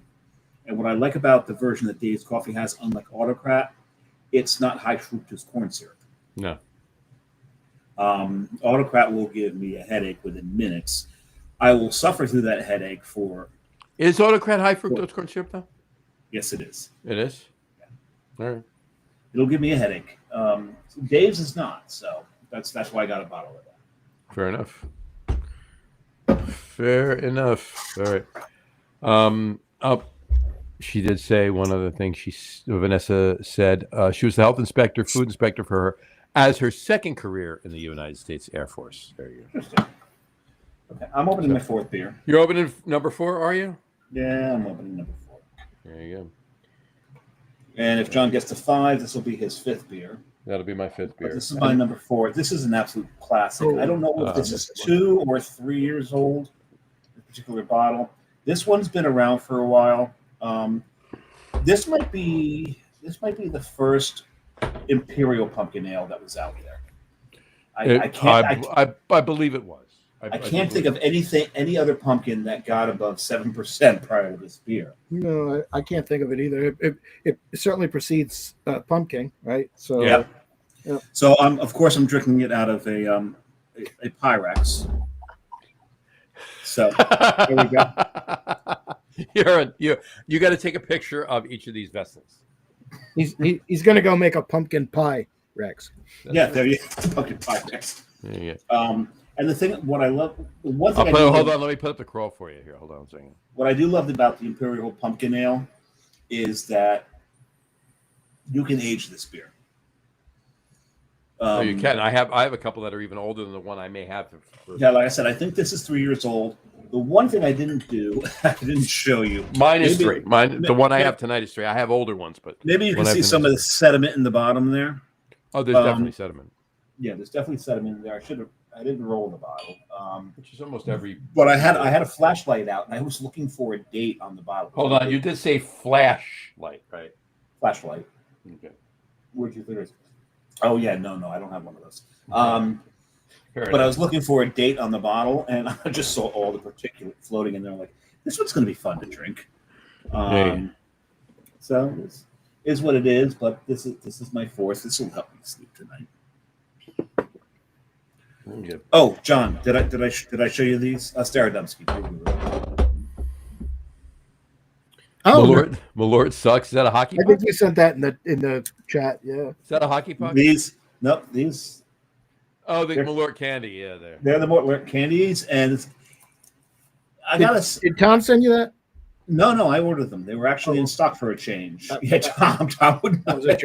There is no way that there's no way that the Beer Whisperer would be on their website. I'll guarantee you that. To get him to drink Malort, I had to send him one. I'll say one thing about these candies, though. It's just a slight hint of Malort flavor to it. Actually, my new bottle's being delivered on Thursday. Did you get a barrel aged one or just a regular bottle? No, just a regular. They're out of the barrel age. Otherwise, I would have bought both. They tried to deliver while I was in California. I actually talked to the FedEx guy, and they are delivering on Thursday, apparently. Nice. So my fourth bottle direct from Jepson's will be here on Thursday. But Very I still nice. have some because I emptied my third bottle, but I've still got some of the barrel aged. Fair enough. I am drinking. I opened my fourth, and it is Dave's second, and it is caramel pumpkin. Okay, tell me how that's playing. And as far as the nose goes, there's tons of caramel. Yours is last year too. Mine's last year as well. Yeah. I mean, there's the Best Buy right there. Best Buy 7/17/25. So it's last year's. Yeah. So, and look, I know they have to put the bigger breweries have to put the Best Buy day on them or whatever. Drink You know by. what? I don't care. It's a pumpkin ale. I can save it for longer than that. I'm conservative with that anyway. I think. I mean, So mine's the Best Buy 6/20/26. Okay, so yours is this year. that's this year. No, it's not. I bought this last year. I did not buy this new.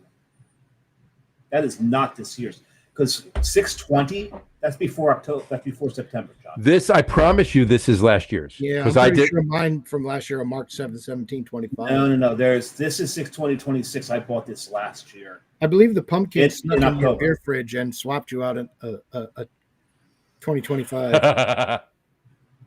Why would it say Best Buy 6/20/26? I don't know. I don't know. All I know is I can promise you 100%. I did not buy it this year. I believe you. All I'm saying is I can promise you this is 2024 caramel pumpkin. This 100% is. And John's was the same thing. Yeah. Yeah, I did not buy this year. You know how few pumpkin beers I buy. I know. You would know that. That you'd remember. And it was provided to you free of charge by Southern Tier, and he won't admit it, as a social media influencer because they said he won't drink it. He hates every pumpkin. He hates everything. They call me Mikey. But John, you know where I bought this. You were there when I bought it. I was standing right next to you. But look at the Best Buy date. 2027, 2 years. All right. Interesting. So your beer is 2 years old, John. So no. Hold on.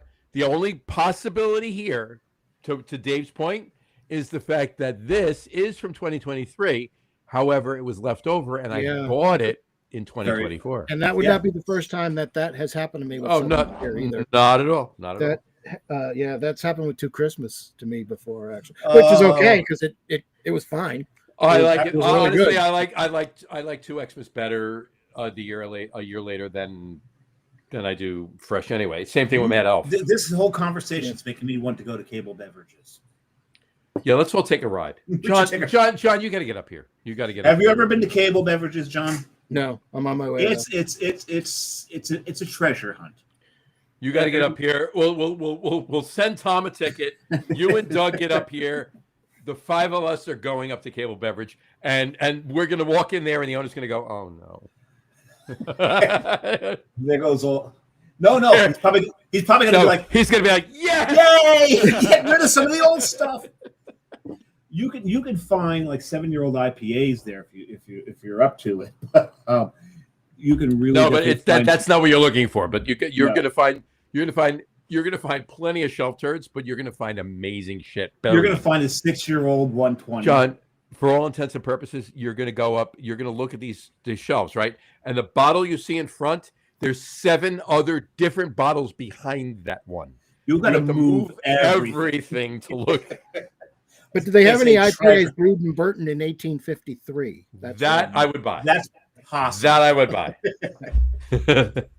There you go. No, I don't think they were open then. But anything that was brewed from the year they opened, going forward is probably fair game. Still there, yeah. Okay.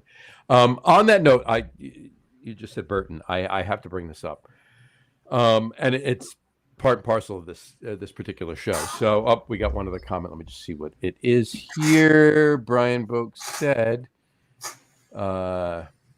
I grew up going to Cable Beverage Original Store. Oh my God, that's not the original store. I thought it was the original store. Silly me. Well, you and I are younger than Brian.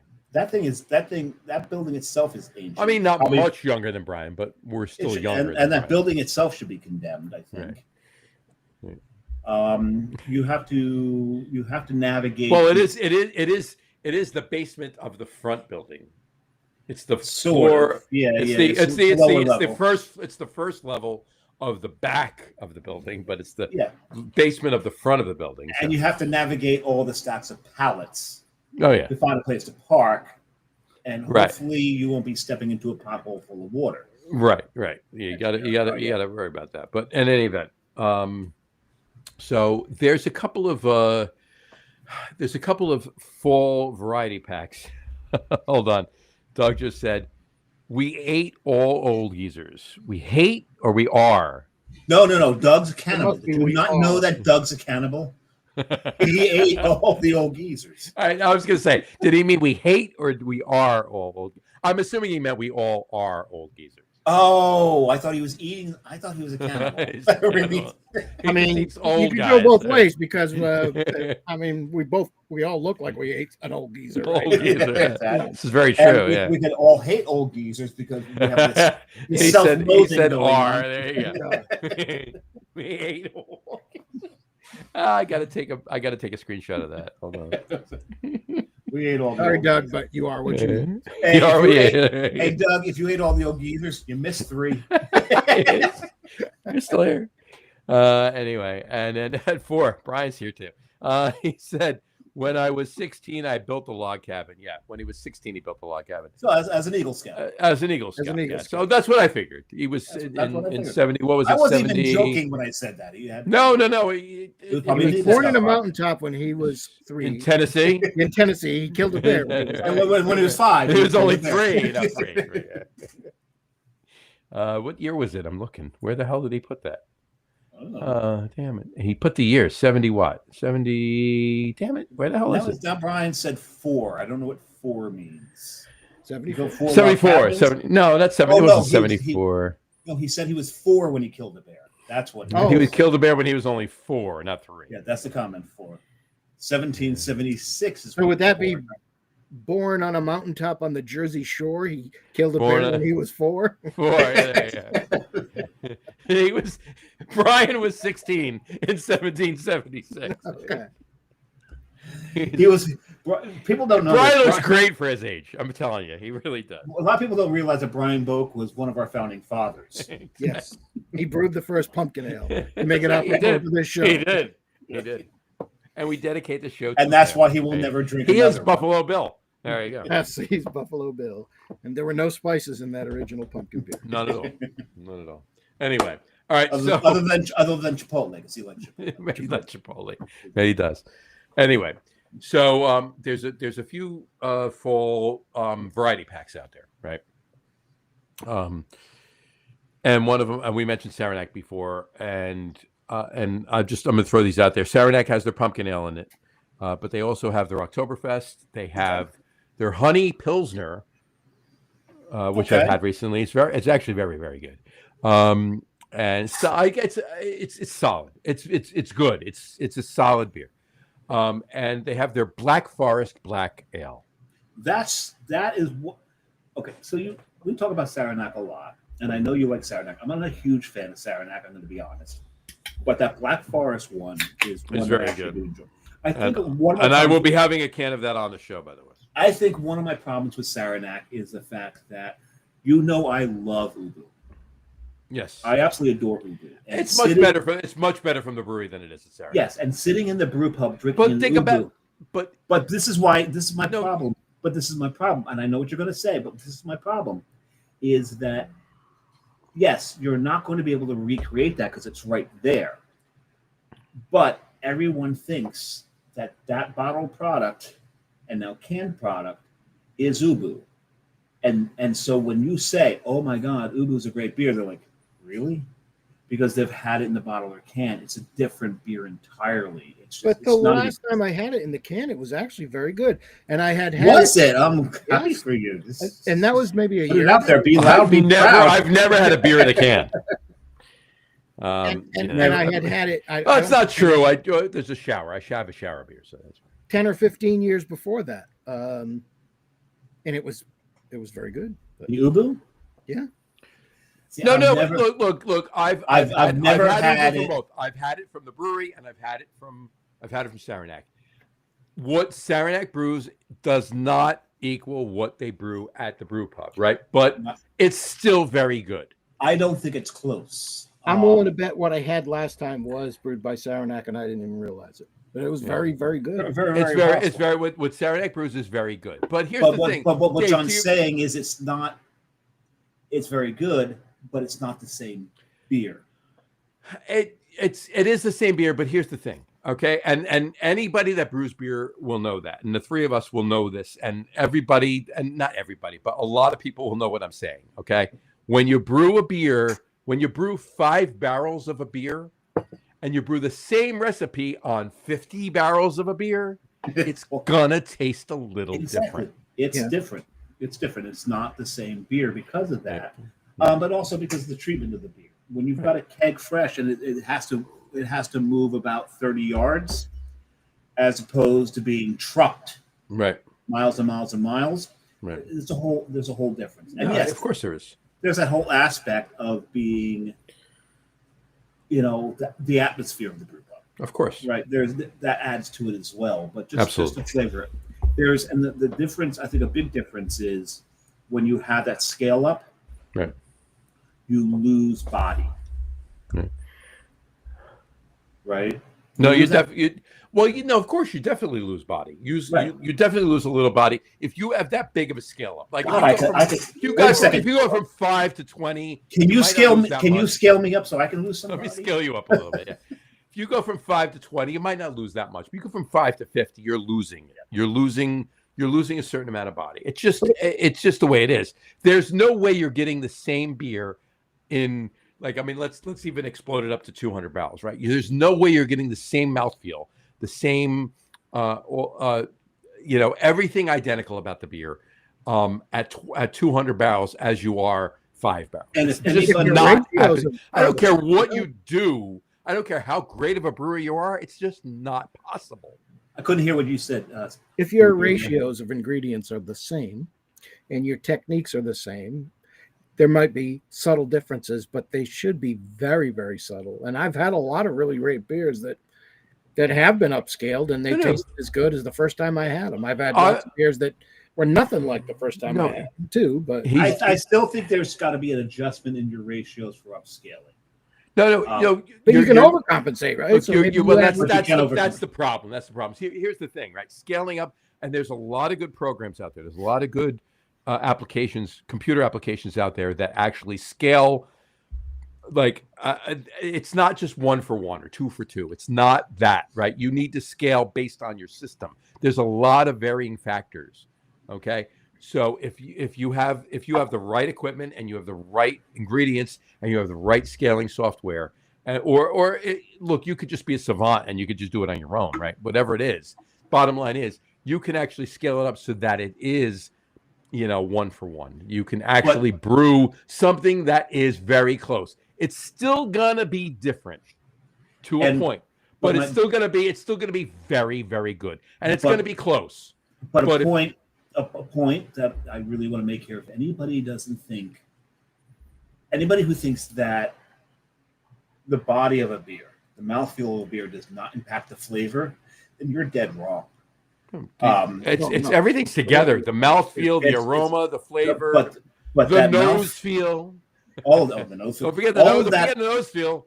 All of that. Well, it does, because that's part of the taste right there. Because you've got a lot of taste receptors in the back of your nose. Mm-hmm. Love does enter through the nose. But anybody who thinks that it doesn't, I defy you to drink Guinness. I will give you 3 places to drink Guinness. Go drink Guinness in those 3 places and tell me the flavor doesn't change. It's brewed in the same place. It's the same fucking keg. Of course it does. And all these different, and just the way that it's treated when it's poured, to give it a different body is going to give you that flavor. Because I always thought, and still rightfully so, that the big difference in Guinness in this country is that it's brewed in this country as opposed to being brewed in Dublin. And that's a huge difference. But if you still take the stuff that's brewed in Baltimore and have it at the right temperature, put your nitro at the right level, you're going to get close. It's good. It's still not going to be the same, but this you're is my going to point. get close. This is my point. It's close. It's good. It's solid. It's close. It's not the same. But it's still not the same. But that body. So my point is, when you scale up, and you don't, even if you've got your ratios right and adjusted your ratios for scaling up, you're still changing.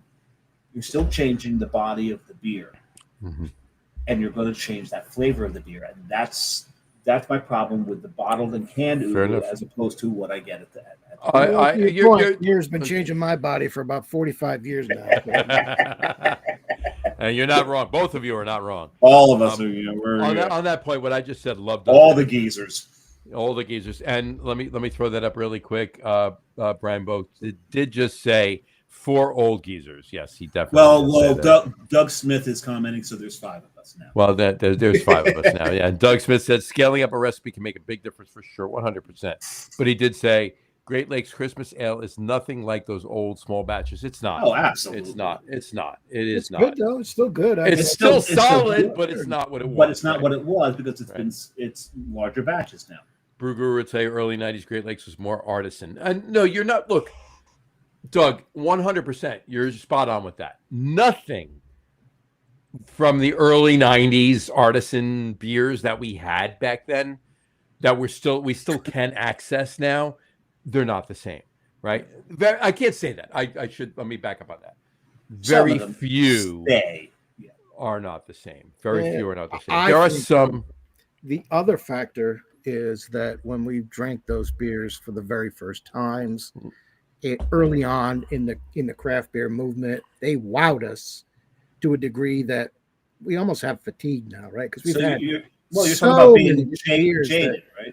You're not wrong with that either. You're not wrong with that either. It's like is it now? It's not the same people brewing it that were brewing it back in the 90s, right? Of course not. And that's a factor, but it's also I've had so many beers now that nostalgia kicks in, and everything's not as good as it was. A McDonald's hamburger when I had it with my grandfather in 1975. No, but it's the same thing. He's not wrong. My day, right? And he's not wrong. It's the same. I know what he's saying. Same rule. Well, it's the same thing as it was then. But I think back to my first heady topper. At my first heady topper, I was wowed. I'm like, oh my god, this is fantastic. I'm going to say something that's going to make a lot of people go, "What the fuck are you saying?" I don't particularly like heady topper. For me, the best, and I've said it before on the show, and I've said it before to you a million times. For me, the best Alchemist beer, for me is the Crusher. But yes, I don't disagree. And I put heady number 3 behind Focal. Yeah. Yes, absolutely behind Focal. They're both good.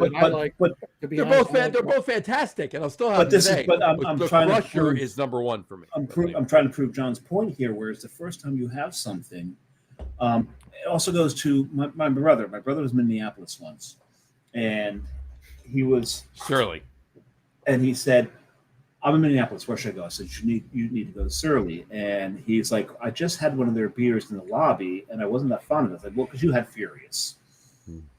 You need to go to the brewery and you need to get abrasive." And my brother knows me well enough that he's like, "Okay, fine." Even though Surly, I didn't particularly like Furious, he goes to the brewery. He gets himself an abrasive. He replies back to me because this is in regards to another one of those beers that anytime anyone had it for the first time, they were absolutely blown off their feet, and it became like the epitome of beers. Oh yeah. He compared it to Pliny. And he said to me, he goes, "Is it sacrilege to say this is better than Pliny?" I said, I "No, wouldn't say it's in the same conversation as Pliny, but it's not better than Pliny. I think it's better than Pliny. I like abrasive better than Pliny." I said, "No, you'd be accurate, or at least not wrong." Well, the last time I had Pliny, I had it at your favorite place, I had it at Navarre Res up in Portland. You have it nice and fresh. And I had it fresh, and it was double dry hopped Pliny. So I said that's a little different. But you take bottled Pliny, and he had abrasive at the brewery. No. So having abrasive at the brewery, anything. I've never been to Russian River. I've been to California. I've never been to Russian River. Same. All right. So I can't say that I had Pliny at the brewery. I've had abrasive at Surly, but it's fantastic. Yeah, that against a bottled Pliny. So I see his point. And I've only had plenty in the bottle. I've had super fresh bottles sent to me that were very, very good. I've been to plenty of breweries and been abrasive myself, but I've never been at a brewery. So yeah. Actually, abrasive for me has got there's a warm spot in my heart for it because it was the centerpiece of my first ever beer trade. There you go. That's how I got it. Was my first beer trade. Oh, look, abrasive is great. One Man Mosh Pit's a great beer too. Oh God, yes. And Darkness. These are Surly beers. Darkness, yeah. You know. We're getting out of the IPAs now. You know, I'm sitting on a double barrel Darkness right now. I know, and that's not an IPA, folks. But if you were wondering, it's a stout, and it'll be drank. One Man Mosh Pit is an IPA, but that's besides. And that particular beer that I just mentioned will be drank on the last show of the year. By the way, I just want to point out one fact is. I get what Dave is saying, and you're probably not wrong. This date, but you may have kept. Let's see what the ages are on this. Look, I did not get this. What is that one? 26. Okay. Yeah, so it's a different brew. Yeah. I did not get this. I did not get this till last year. I promise you, I did not get this till last year. Okay. But you're not getting to the point we were saying before. To the point we were saying before. This may be from 24. This may be from 23. Maybe they have a 2-year maybe they have a 2-year outcode, not outcode, but Best Buy on them. There's no outcode on these beers, right? It's not an IPA. So, whatchamacallit? So, but I will say, for those of you who are not in the know, outcode is something for the retailers to take it the fuck off the shelf. Yeah, get it out of there, throw it out, drink it, whatever. Yeah, right. Yeah. Burn it with fire. Something, right? Or return it if you can get your money back. Do that. Yes, right? That's first. Then go to the other methods. For those that don't call it vintage and mark it up by 100%. Yes, exactly. Right. I know one of those places. It's just kind of that way. Oh, Cable Beverage. There you go. no, not Cable.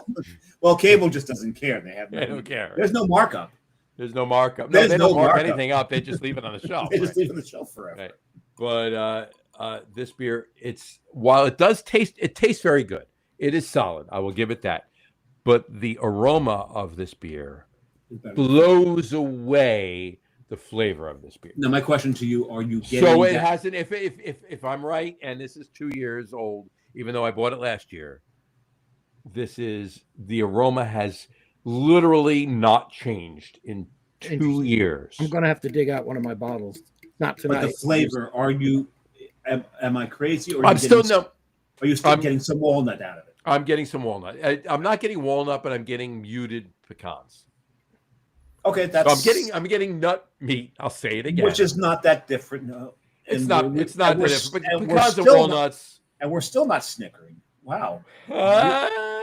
It has the pecans that were missing from the Two Roads pecan. It does. It has the two pecans. Now we know where they went. We know where they went.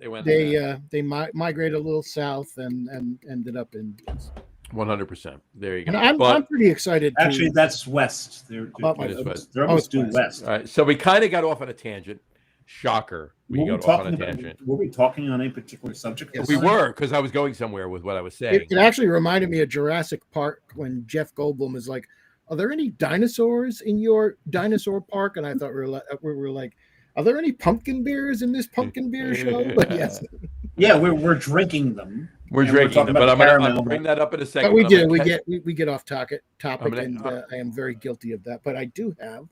I'm very excited. What are you drinking there? Rogue Pumpkin Patch, which is I haven't had that. I haven't had that in years. I haven't had that in 15 years.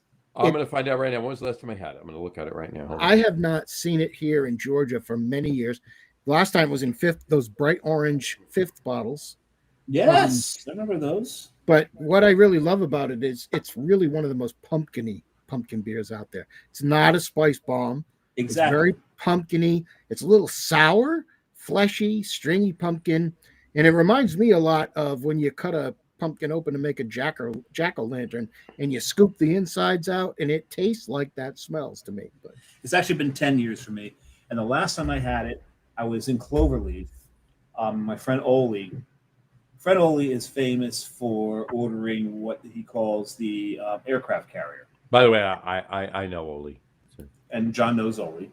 And you know what the aircraft carrier is. I know what the aircraft carrier is. The aircraft carrier is 3 flight paddles at the same time. Right. And there was one time I was sitting with them, and they had a pumpkin ale tap takeover, and he ordered the aircraft carrier of every single pumpkin ale they had, every tap, and he made me share with him. That's the first time I had whole hog, by the way. That was 10 years ago. All right, so I will tell you this: the last time I had Rogue Pumpkin Patch was Halloween 4 years ago, 2021. That's more recent than I had. 10 years for me. And this is the first time I've ever had it in a can, too. And I had it in a can. I had it here, and it was brought here by my son-in-law and my daughter. And me and Jess and my son-in-law and my daughter, the 4 of us had it. And here is the picture that I'm holding up. Actually, no, I didn't have it. I checked into here, but I had it over in my neighbor's garage. We're watching football. There you go. There it is. No, I actually had it on tap, but in a sampler.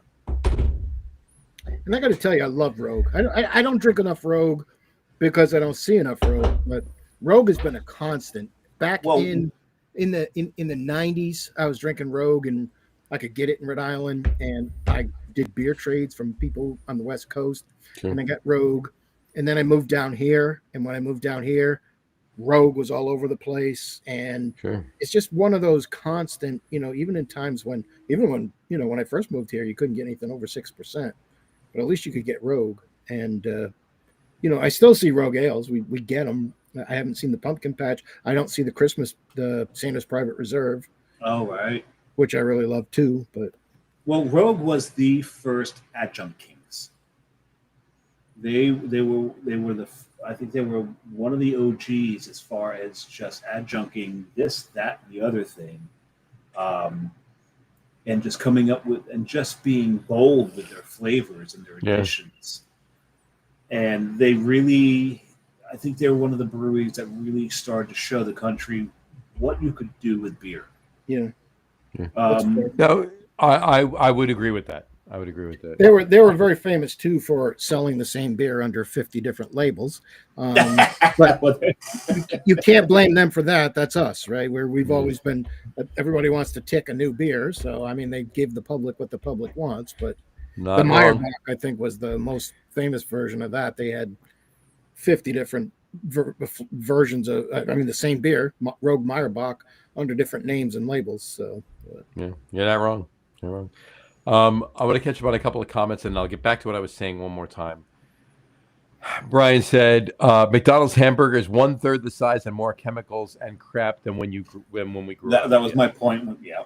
Yeah, 100%. And Doug Smith said, I don't think my taste buds have changed that much. Bell's Expedition Ale was richer, bolder, less processed tasting. I'm not imagining that. You're not wrong. I agree with him. I absolutely agree with him. You know what? I actually had an Expedition Ale recently, and it's not anything like it was back in the day. It was good. It was good. It was solid. It's still Bell's. Don't buy it. It's still Bell's. It's still a good beer, but it was not like it was back in the day. It wasn't. And look, there's a lot of things we can blame that on, and we can get into another show about that. And we should actually one day we should talk about that, right? We should bring on a couple of brewers. We should bring the 3 of us and a couple of brewers, Matt, a couple of us, and we should talk about that. It's all about how things have changed, brewing practices, the ingredients, the yeast, everything else, and scaling up. How some breweries are victims of their success. No, absolutely, 100%. Doug also said, I've had Pliny at Russian River. It's phenomenal. Okay, can all 3 of us do the? John, get in there. There you go. There you go. You got to. There's an extra one. This one's for Brian. There you You go. got a quadruple bird there, Doug. And then Doug also said, "So I don't believe I'm just waxing nostalgic. Some earlier versions were just better. No, they were. They were. You know, they were. I mean, look. You're both right. John's spot on too. What we had back then not only was better, but it definitely does. The nostalgia of it, and this would not be a show with the three of us if we did not wax nostalgic to some extent, right? Wax off, right? The nostalgia of it definitely does help us think in our minds, feel that these beers were better back then. There's yes and no. They're good. They're solid now. They're fantastic now. Compared to a lot of other crap out there, honestly, they're fantastic. But they're a little muted from what they used to be. They're what they used to be, but muted, right? They're not a different beer by any means, but they're muted. They're a little less. They're not as, if the beer's a 10, it's the same beer, but it's an 8. Am I wrong? Is that what where I'm going? I know what you're saying. Right. So anyway, no, I get it. I just think that, I think to me, it just changes you. The more you get exposed to something, almost 10,000 beers in, different beers, it's not going to be the same as the first time. No, there's some beers, but you're not wrong. They don't do anything like them anymore, like the old classic West Coast, like the Catamount Christmas Ale. There's please don't get me started like that again. But that's because IPAs have changed so much, right? They're so different today than they were then, and you still can get some. I mean, I'll be honest. There's some Western North Carolina IPAs that are as good as anything I got out of Diamond Knot or anywhere out on the West Coast back in the 90s and such. But it's so rare to see something like that. Well, since you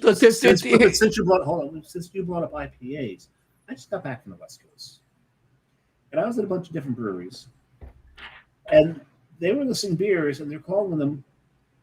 Give you an idea how insidious New England IPAs have become. Insidious, folks. He just used the word insidious. You might want to use ubiquitous too. No. Insidious is the right word here. It's become so insidious that you've got a West Coast brewery referring to a beer as a West Coast IPA.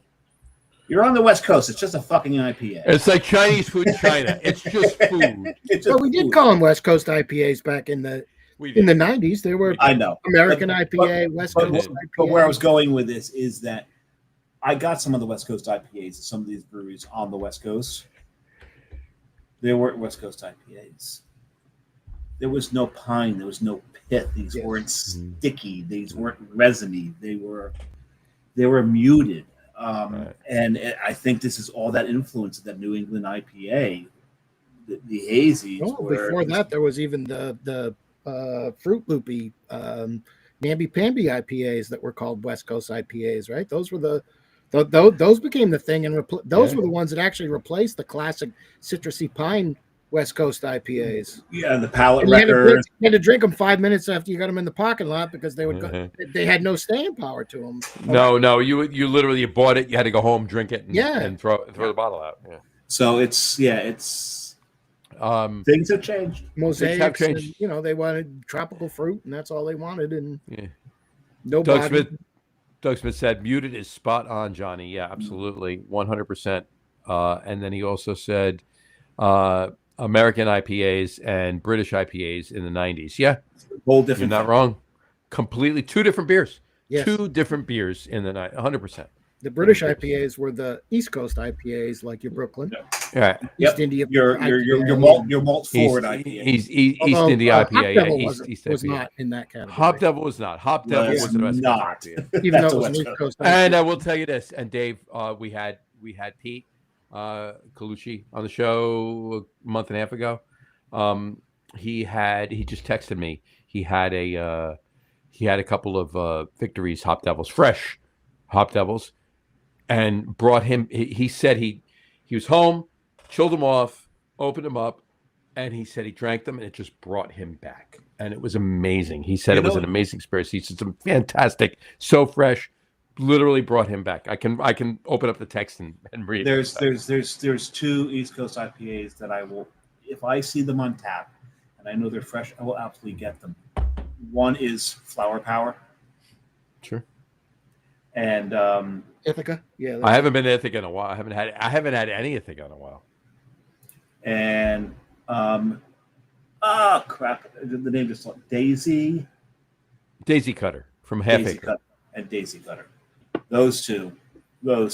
Yeah, I would get Victory because I don't see Hop Devil. And Doug and I were just talking about this too. You get 50 million monkeys, but you don't get the premium pills. You don't get the what's the Imperial Stout? The Storm King. Storm King's gone, dude. Storm King's gone. They haven't made that in ages. Stopped making Storm. No, 2 years. They stopped making Storm King. That's nuts. They stopped making Storm King. 2 years is ages. They stopped making Old Ho. That's that Storm King and Old Ho. Yeah. That's a travesty. They stopped making those two beers. It's horrible. And Pete was on the show. I actually have to hold him up to that because I need to have that beer, and we need to have that beer. And he has several bottles of Old Horizontal, and really? I need to get one. And there's another conversation. As much as we complain about breweries that, we don't think that Great Lakes is as great as they used to be, or they're not, but still, whatever. At least they're still putting the beers out. If you've got a brewery that stops making classics like Old Horizontal and Storm King, I mean, that's the worst possible outcome, right? Horrible. At all. It's hard because, there's corporate money involved, right? Because Victory's now owned. Victory, Southern Tier, and 6 Point are owned by one. They're one company, right? They're one company. So the corporate money says, hey, these beers sell better. We're not making these beers that don't sell that much anymore. We're just focusing on this, and that's where craft beer is losing its edge. And whose fault is that, though? I mean, if to the point, last time I went to Total Wine, and they literally had a shelf full of monkey beers, it's because that's what craft beer buyers are buying. There's like 6 different monkeys. Yeah, but they're not buying the other stuff, so that's not Victory's fault. If Old Horizontal was flying off the shelves, they'd still be brewing it, right? They'd still be brewing it. It's us, or not us, but it's not us. It's not us. I'd be buying Old. I'd be buying barley wine's a hard sell. But it's not the same case we made about Anchor going. But that's us, right? By the way, I'm opening number 5. By the way, so you're opening number 5, and your number 5 was my number 4, and that beer just stands up. It's fantastic. I'm going to pour it. It really does stand up. On that note, though, I do have to say I want to get back to what I was saying as far as these variety packs go. So I talked about the Saranac. I just want to bring up 2 things. Sam Adams actually released their fall variety pack, and they did not put Boston Lager on it, which shocks the shit out of me. They did not put Boston Lager, which is what they always do. Which is what they always do. But they put in Jacko Pumpkin, and they put in their Oktoberfest. But they put in 2 other beers. They put in a Helles Lager, and they put in a Dunkel. The Helles Lager is literally one of the best Helles Lagers that I've had brewed in the United States in I can't remember how long. Yeah. It's so good. It really is so good. Think about Helles. And the Dunkel is spot on too. So there you go. Yeah, the Dunkel I had a few years ago. Is it the Munich? What do they call it? I forget what they call it, but it's not Flannel Friday like Harpoon, but it's along those lines. Yeah. I gotta look, but yeah, that's the one, right? The Dunkel's solid, but the Helles Lager is, oh my god! I literally want I want a couple of 6-packs of this beer. That's how Oktoberfest is always extremely good. Of course. And as you guys know, Sam Adams has been Beer of the Month at Taco Mac this month. The first one, and you can get a full liter for $9.99 of any of the 4 beers, which is insane. A full liter of that, and you get a tchotchke with it too, though. So the first beer I had was the Cosby's always Oktoberfest. As good as it is in the bottle this year, on draft, it was stellar. It was just bursting with toasty, nutty Munich malt goodness. And, I mean, they can do really great beers. They do. They do still sometimes. John, it's called Flannel Fest. Flannel Fest. Yeah. Flannel Fest. It's fantastic. And but like I said, the Helles Lager was just like heads and shoulders above so many other Helles Lagers. Which is interesting because the Helles has to be crisp and clean. Oh my God, it was so good, Dave. It was so good. I got to get a few of these. I really do. I had 2 so far. I need more. That's the problem. But the other thing I want to bring up was Dogfish Head. And of course, we're talking about the same company now because, because Dogfish Head and Sam Adams is the same company. They released a fall rewind pack. Okay. So in it they have, and they went the way of what Sam Adams used to do, and they put 60-minute in this pack. It didn't need to be in this pack. The other beers should have been in this pack. And I have a few, and I'm going to ask you both your opinion. But let me say this first. But aside from 60-minute, they had Pumpkin, of course, but they had 2 other beers. They brought back 2 other beers. All right. They brought you back, know what one of them is. They brought back which one? You know it's going to be Pumpkin Ale. No, Pumpkin Ale is one of the others in there. Yeah. But the other 2 beers they brought back. Okay. And one of the ones they brought back was one of my favorite beers from them. Which one? Chicory Stout. Chicory Stout. They brought back Chicory Stout. And the other one they brought back was Raison d'Etre. Oh, I got to buy it just for those 2. It's funny. 100%. There's three of each of them in there. Go buy the 12-pack. Go buy the variety pack. You get three Raison d'Etre and 3 Chicory Stouts in there. It's crazy. Pumpkin Ale. So I have mine. I know what I would want to see in that pack to replace 60-minute. We'll start with John. What's for fall for this fall rewind pack? What would you rather see in that pack besides 60-minute? I mean, I can't think of anything other than maybe 90-minute, but nope. See, mine they would never put in cans into a variety pack. What's that? Bitches Brew. Oh, Bitches Brew is amazing. And I said Bitches Brew. I talked with, and we had Brendan Mulligan on the show a few weeks ago. I said Bitches Brew. I said Midas Touch would have been a fantastic beer. But both of those are expensive beers. They would not have put them in a variety pack. But Indian Brown. Oh yeah, absolutely. That would have been the beer to put in there with Indian Brown. With those. Most of the Dogfish Head beers I think of are huge beers. They're not going to put them in a 12-pack like that. No. But Indian Brown, is good. They haven't brewed that in a long time. It's been a while for Indian Brown. It has been. That's but you think about that. Pumpkin, another one. Raison d'Etre, Chicory Stout, and Indian Brown. That would have been. I would have bought. I probably would have bought 2 cases. I would have bought that. And another one. Chicory Stout and Raison d'Etre, unless you put some Worldwide Stout in there, Yeah. The other thing that you could probably put in there that would match those flavors was Palo Santo. Palo Santo Moran. Yeah. Love fantastic. That was a great beer. There's only one that gets above that for me, and that's and this circles back to one thing that John said before. Burton Baton. Yeah, Burton Baton. Yeah, I love Burton. Yeah, but that's not going to be in there either. Yeah. That's not going in there either. But that's a fantastic. The only thing you could possibly put in there would be Indian Brown. Yeah, Indian Brown would have been the one. Indian Brown would have been the one. All right. I do want to say this really quick. Just because it wouldn't be a show if I didn't. It wouldn't be a Log Room Guys show if I didn't show a selfie. And not that I haven't shown a selfie before. Is this the one with Sam? No, not Sam. Or Jim. And when I said love does enter through the nose, we're talking about aromas before and everything else. That was a comment. That was a line from the TV show Frasier. All right. So there we go. So there's me and Kelsey. There you go. Right there. I set that up. And Kelsey actually does. Here comes another multi-syllabic word here. I'm waiting for him. Gratuitous. It's a gratuitous plug. No, the only reason I put that on there gratuitous plug. No, yes. we're actually close to finalizing what show he's coming on. So That's probably I going to happen gave up on in that. the year. I did too. It's been 2 years, but it's most likely going to be in this calendar year. Kelsey will be on the show with us. There's not a lot of this calendar year left. We don't. That's my point. So there you go. And if you were wondering why I was looking at my phone, we were talking about Sam Adams and the Jacko, and we were talking about beers they do really well.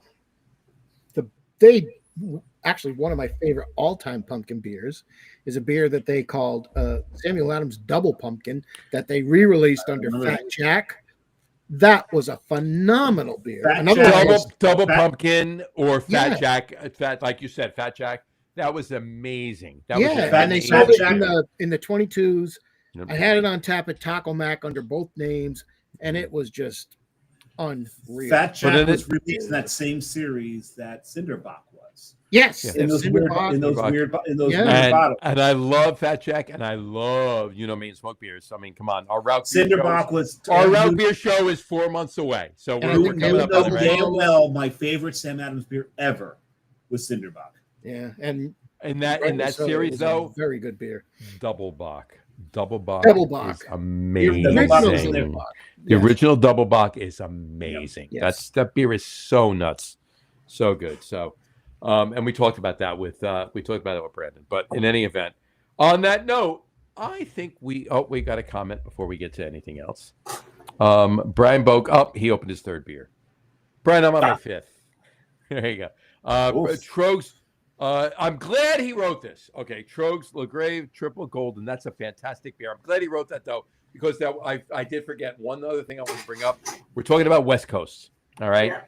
And we're about to come up on the time of year where my favorite seasonal beer that is not spiced or anything else. Dave, what is it? Oh, geez. Maybe we're talking about something from Sierra Nevada. Maybe. What is it called? It's in a red can. Right. It's coming to me. It's It's something about something's going on. People are happy. Party time, maybe? We're going to party time. There's some sort of party time. Right. Yes. Party time. That's it. Sierra Nevada's party time. It's a fresh hop ale, right? So a celebration. Celebration of fresh hop ale. Now, it's a fresh hop ale, but it's also very good as an aged hop ale too. Oh my God, it's so good! I have years going back. For celebrations, I do. But on that note, Trogs released for the fall season. They released Leaf Seeker. Okay, if you find Leaf Seeker, buy it. Okay, explain what it is. It is a West Coast. It's a West Coast IPA. Okay, that's all it is. All right, but there's no way that they don't use whole cone hops in this thing because it is so in the direction of celebration. For a 6-pack that's going to cost you $11, go buy the damn thing. It's fantastic. I wonder where I can. It is so good. Yeah, stop by. Well, I am now a Leaf Seeker, so you need to be a Leaf Seeker. Mission accomplished there. Go for that, 100%. Now I am on my 5th beer seeker, so I shall. I don't have a 5th beer. So. What are you drinking, John? Well, he's got to go get it first. He's going to get it. Well, I said it. When he comes back, he'll tell me. Remember, I can't see him walking away. He's frozen. You're not actually. Okay, you haven't been frozen since the last time I left. But what you're doing is giving me a hard time about trying to fill airspace while John's getting his 5th beer. Well, I figured you're just like ramping. Like I think he's going to get something interesting. No, we know he's going to go get something interesting or something classic. Brian just said his first beer was 12%. Yes, we know your first beer. That was an amazing beer. Fat Elvis, that was fantastic. That is a great beer. That is a great beer. So I don't have a 5th beer. So I just poured a little bit of this. Barrel aged Malort. You only have a little of that left. You're gonna kill that? Look what's left. No, I'm not gonna kill it tonight. No, I'm gonna save some because I have it. I've already poured it into. So you see this glass? Oh wow! How pretty is that? That's a very pretty glass. This came back with me from Bruges. You know, I wanted to tell you this. I forgot to tell you this while John's coming back. Jess and I were at a thrift store probably a week ago, and I got to get back there. They had a set of those. They had a set of 12 for like $16, and I don't need 12 of those. Well, so what I want to do is I want to ask them. Okay, can I buy 4 of those for like $10, and then you can do whatever you want with the other 12, or 8, whatever it is. Well, this there was 2 of them. This is We don't do math on the show, so I didn't. This is Austrian lead crystal. Yeah, I don't know what these were made of, but it was literally a very similar glass. So, but these are Austrian lead crystal. These are vintage, and yes, drinking out of lead crystal. Like my brain's not damaged enough as it is. It was a difference at that point, right? But I'm not going to drink a lot out of these. I love these glasses. I actually bought these for port because these are fantastic port glasses. There you go. But so, Mr. Brew Guru, I'm drinking some of this. Very, very nice. Nice. And my 5th beer, by the way, I didn't put it up on the screen. It is Dave's 4th beer, but it is 3 years old. This is 2022. I think mine is 3 as well. But Weyerbacher Pear Pumpkin is my. Hold on, I need to do this, and I'm using vanilla pumpkin as a placeholder. All right, but these are my 3. Hold on, you got it backwards. Just there you go. You suck as it. These are my 3. These are my top 3 pumpkin beers right here. There you go. Right there. There you go. And so your list actually changed. Nice. I thought so. No, my list changed. Why? What did I have? Because you had the vanilla version. Oh no! I said I'm using this as a placeholder for Schlaf. Oh, I didn't drink Schlaf. But you said it was better than the original Schlaf. It's different. It's different. So your list might be skewed a little. Better, different, but not really better. Yeah, I'm still sticking with Schlafly, but I'm using that as the prop for it. So what's? I think that's just nostalgia on your end. If you like the vanilla better, Mr. Brew Guru, what's your 5th? My 5th is, I think, your 2nd. I'm hard to keep track, but I must once again fix your deficiency. That was my 3rd. Yes. Oh, it was your 3rd. Okay. Yes. See, this that was my 2nd. How the hell should I know? Yes. There we go. That was my 3rd. Yeah, because I'm going to drink the Punk King before I drink a Warlock. You did. So what was it? I'm sorry, I took the Kroll off. That was actually the Maple Warlock. Oh, we had the Maple Warlock. I'm putting the Kroll up for you. There you go. Elpham Skakurlag. There you go. He pronounced it properly. I will fix my camera for the next show. I promise. You guys can kick me out of the beer club. There we go. Oh God, no! You never be kicked out of the beer club. Us out of the beer club. You're El Presidente of the beer club. Yes. Capitan. Oh, do you want a picture of over the lost business? One sip, everybody knows the rules. There you go. So. The guys from Taco Mac would be on the way to strangle both of you if that were ever to happen. There you go. You said El Capitan. There's El Capitan right there. There you go. Oh, very nice. That is that is El Capitan. You're not. That's El Capitan. Oh my God! I look up. I know. There it is. There it is. That's El Capitan from Yosemite. Of course, I did not scale it because I'm old and fat. Please, you're preaching to the choir here, dude. Yeah. So, at any rate, the top line of my shirt. I'm old. I only have one kid left that has my last name, so that's how old I am. So. Did you kill the others? I didn't even have one left. I married them off. Oh, wait a second. They have other names. Did Doug eat them? Doug ate them, Mary. All of them. Yes. Yeah. I have 2 sons-in-law. Oh, I said it right. Mr. Grammatic. You got the grammar correct. Congratulations. I didn't say son-in-laws. I said sons-in-law. There you go. I never said you were having grammar problems. I said you were having thesaurus problems. That's the same thing as sons-in-law, herbs de Provence, and coals de sac. Don't talk about my sack. I'm not talking about your sack. Anyway. This Weyerbacher, this 3-year-old Weyerbacher is fantastic. It really is. That beer always holds. I'm sorry. You know what? Look, if you're anywhere in the Northeast and you can get Weyerbacher, go buy the beer. Yeah. It's really, really good. That beer, I think, makes it to about. I think it'll make it to about 5 years. I wouldn't drink it I wouldn't drink it any longer than 5 years. There are some Weyerbacher's that will last beyond it. Do you remember Decadence from Weyerbacher? Yes. This is one of my favorites. I had a 10-year-old Decadence about 10 years ago, and it was way better than it was when it was fresh. Heresy is best at 3 years, and will continue on very, very well from that. blasphemy, the more you age that, the better that beer gets. What's the imperial stout? The big imperial stout. That's heresy. That's old heathen. It's old heathen. Old heathen. It becomes heresy when you bourbon barrel age it.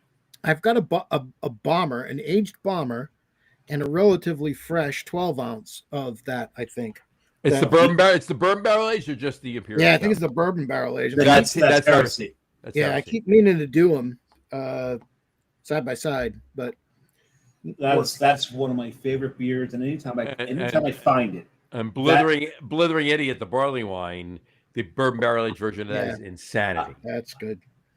Okay, I've got a couple blithering idiots sitting with you on this show. Yes, absolutely. I have a couple of those. They come to see football with me every Sunday. Yeah. My favorite.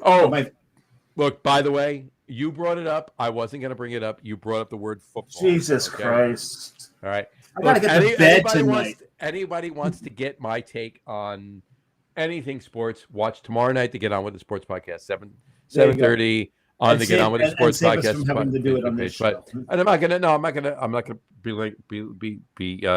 what's the word I'm like? Not belittle it, but anyway, I'm not gonna let it go on. I'm not gonna belabor. I told you he's having thesaurus problems. I am having thesaurus problems. I'm just gonna say that if we start talking football, this show's going to go downhill faster than Ramondre Stevenson in the fucking end zone. All right.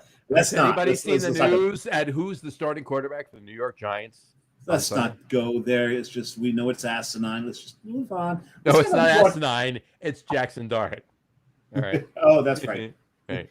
It's asinine. So far above asinine, it's Asa 10 now. So it's Asa 10. Yes. And well, by the way, speaking of numbers, and by the way, I will be at that game with Brian. So there you go. So anybody else wants to join, please. I may have to try to find tickets for this against San Diego. There you go. Right? He said it's against San Diego. Yeah, next Saturday I'm drinking a 2007 Boak's Monster Mash for his big birthday. Bobby Morris Pickett, cool. And you know what? John and I might Now that's not this Saturday. It's next Saturday after that. We're talking October. So 4th. So I'll be with Brian prior to that day, this Sunday. Yes, but October 4th we'll see. Right. So, but we're throwing a lot of numbers out there. But three. So Brian and I, maybe Dave, number. if he can get a ticket, but Brian and I will be at Jackson Dart's first NFL start ever. So we'll see how that goes, and we'll report back. But in any event, if anybody wants to really find out what I'm talking about and what my feelings are as far as Giants football or watch the show. Watch the Get On With the Sports show tomorrow. Anyway. So with all these numbers, 3 is the magic numbers. 3 is the magic number. All right, I am ready for top 3s. What do you think? I'm ready to go. You ready to go, Mr. Staradumsky? Oh, I'm so ready. I've been ready since he told me what they were. I've been driving around in my car all week. Listen to music. Sirius XM 80s on 8, and I had my 3 ready, but I didn't hear anything to convince me, but I came close a couple times. Given what today was, Debbie Harry came close with her Rapture to. She gets an honorable mention, but yes, but you know that she was almost. Hold that thought. Brian did just say, I may break out a 2009 for you to enjoy. Thank you so much, Brian. I'm looking forward to that. There you go. Anyway, you do realize that she was almost. Hold on, I didn't put up what it is yet. But no. He's talking about that before you do it. When he brought up Deborah Harry, she was almost grabbed by what was the serial killer that almost got her? She managed to escape him. David Berkowitz? I think it was Berkowitz, yeah. Son of Sam? I think it was the son of Sam that she managed to actually escape. Yeah, she was in New York City, and in '78, and she was walking through, and someone picked her up, and when she got in the car, she realized there was no door handle on her door. She got some really creepy vibes off the guy, rolled the window down and opened from the outside, and then ran off. Wow. And when she gave the description of the guy, it turned out that I think it was Berkowitz. Yeah, David Berkowitz was the son of Sam. So yeah, I think that's who it was. At any rate, And So- people don't understand, but her mother was a very famous spy in World War II, which Yeah. was Mata Hari, of course. But I was like wondering where you were going with that. Gotta love that. Gotta love that. Anyway, so tonight's top 3 list is top 3 favorite No, obscure. it was Ted Bundy, by the way. It's Ted Bundy, right? Oh, That was rumored. Yeah. Top 3 favorite obscure 80s, early 80s songs. Top 3 favorite obscure early 80s songs. So, John, kick us off with your top 3. So, number 3 of Mhm. my top 3, and again, I've been ruminating on this all for about a week now. And I challenge either of you to come up with a song that is rather obscure from the early 80s, more apropos to this show. It's from Don Henley from his 1984 album Building the Perfect Beast. And the song is You're Not Drinking Enough. You're not drinking it. It's actually a very, very good song. And I really love the hell out of it in the early 80s there. Number 2, moving up 3 notches this week, is Moving up 3 notches this way. Yeah. Casey Casey Kasem on Kasem. us. It's from an Australian band called Moving Pictures, and it's called What About Me? That's a great song. I love Yeah, that by song. Days of Innocence. Yeah. That's from 82.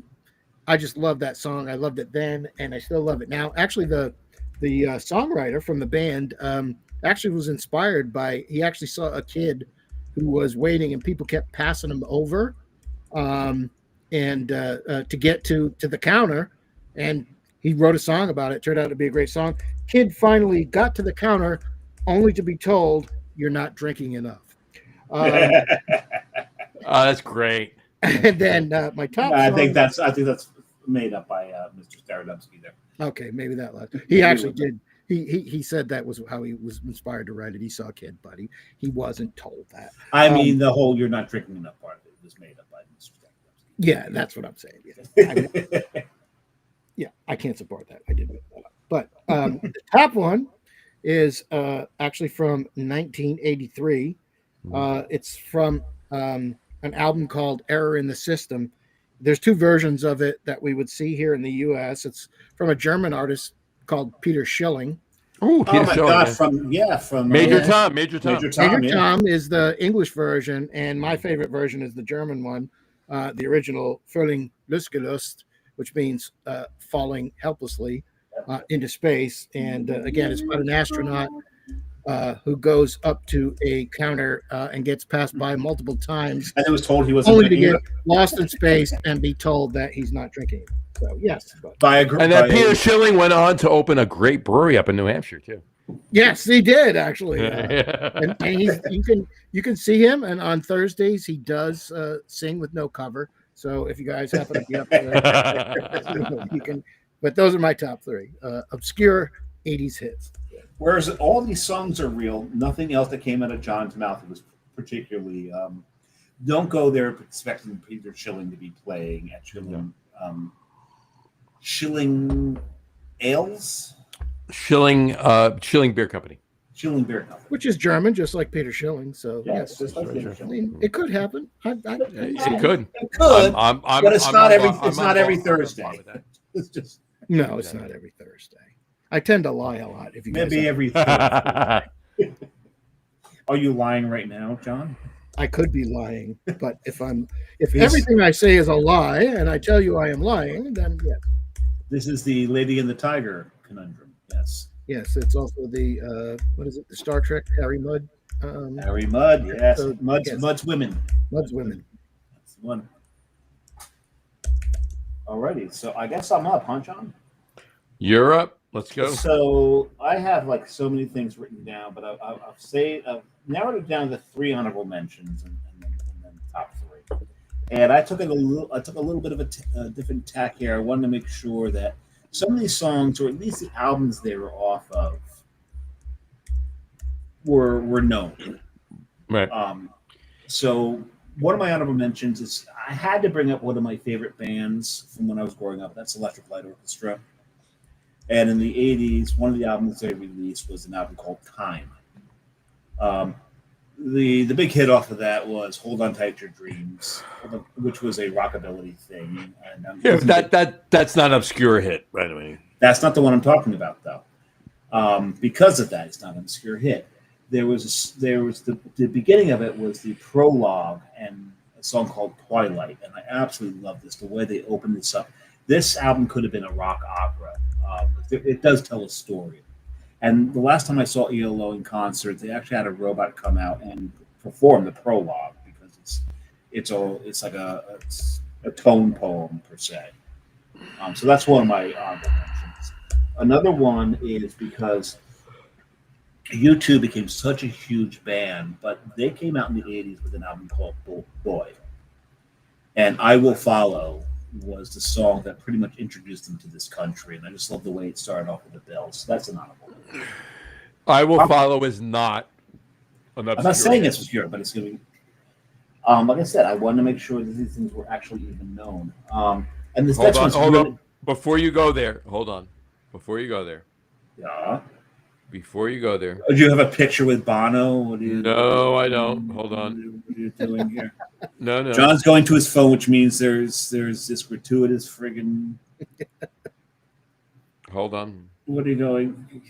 Here we go. Hold on. I can't vamp anymore because I've got to go to the third honorable mention here. That is me singing I Will Follow right there. Great, with no head. You were decapitated. Awesome. John can't see the screen, so he doesn't realize he just decapitated himself. Yeah. And where did his head go?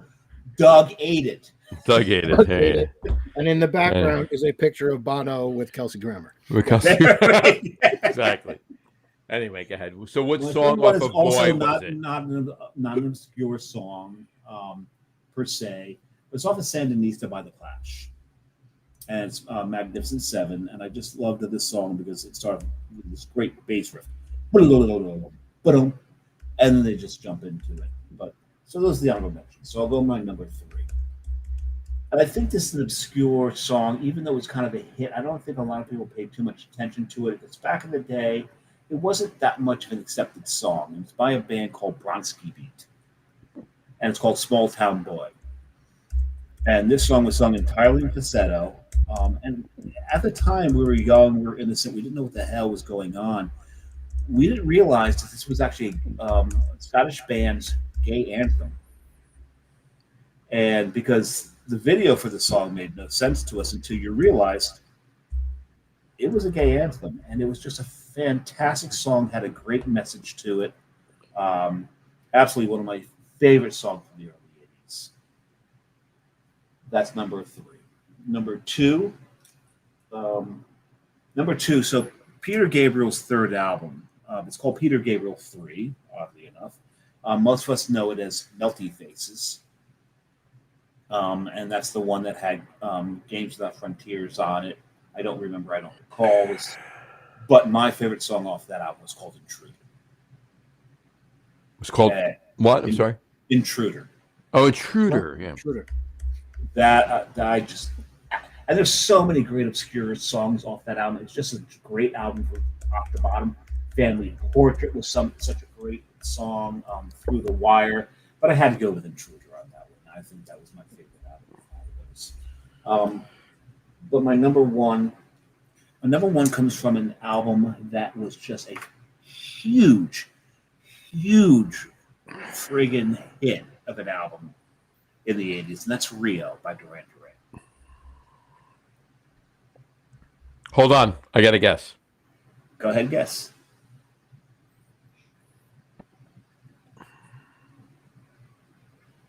This is a lot of dead air, John. I'm thinking.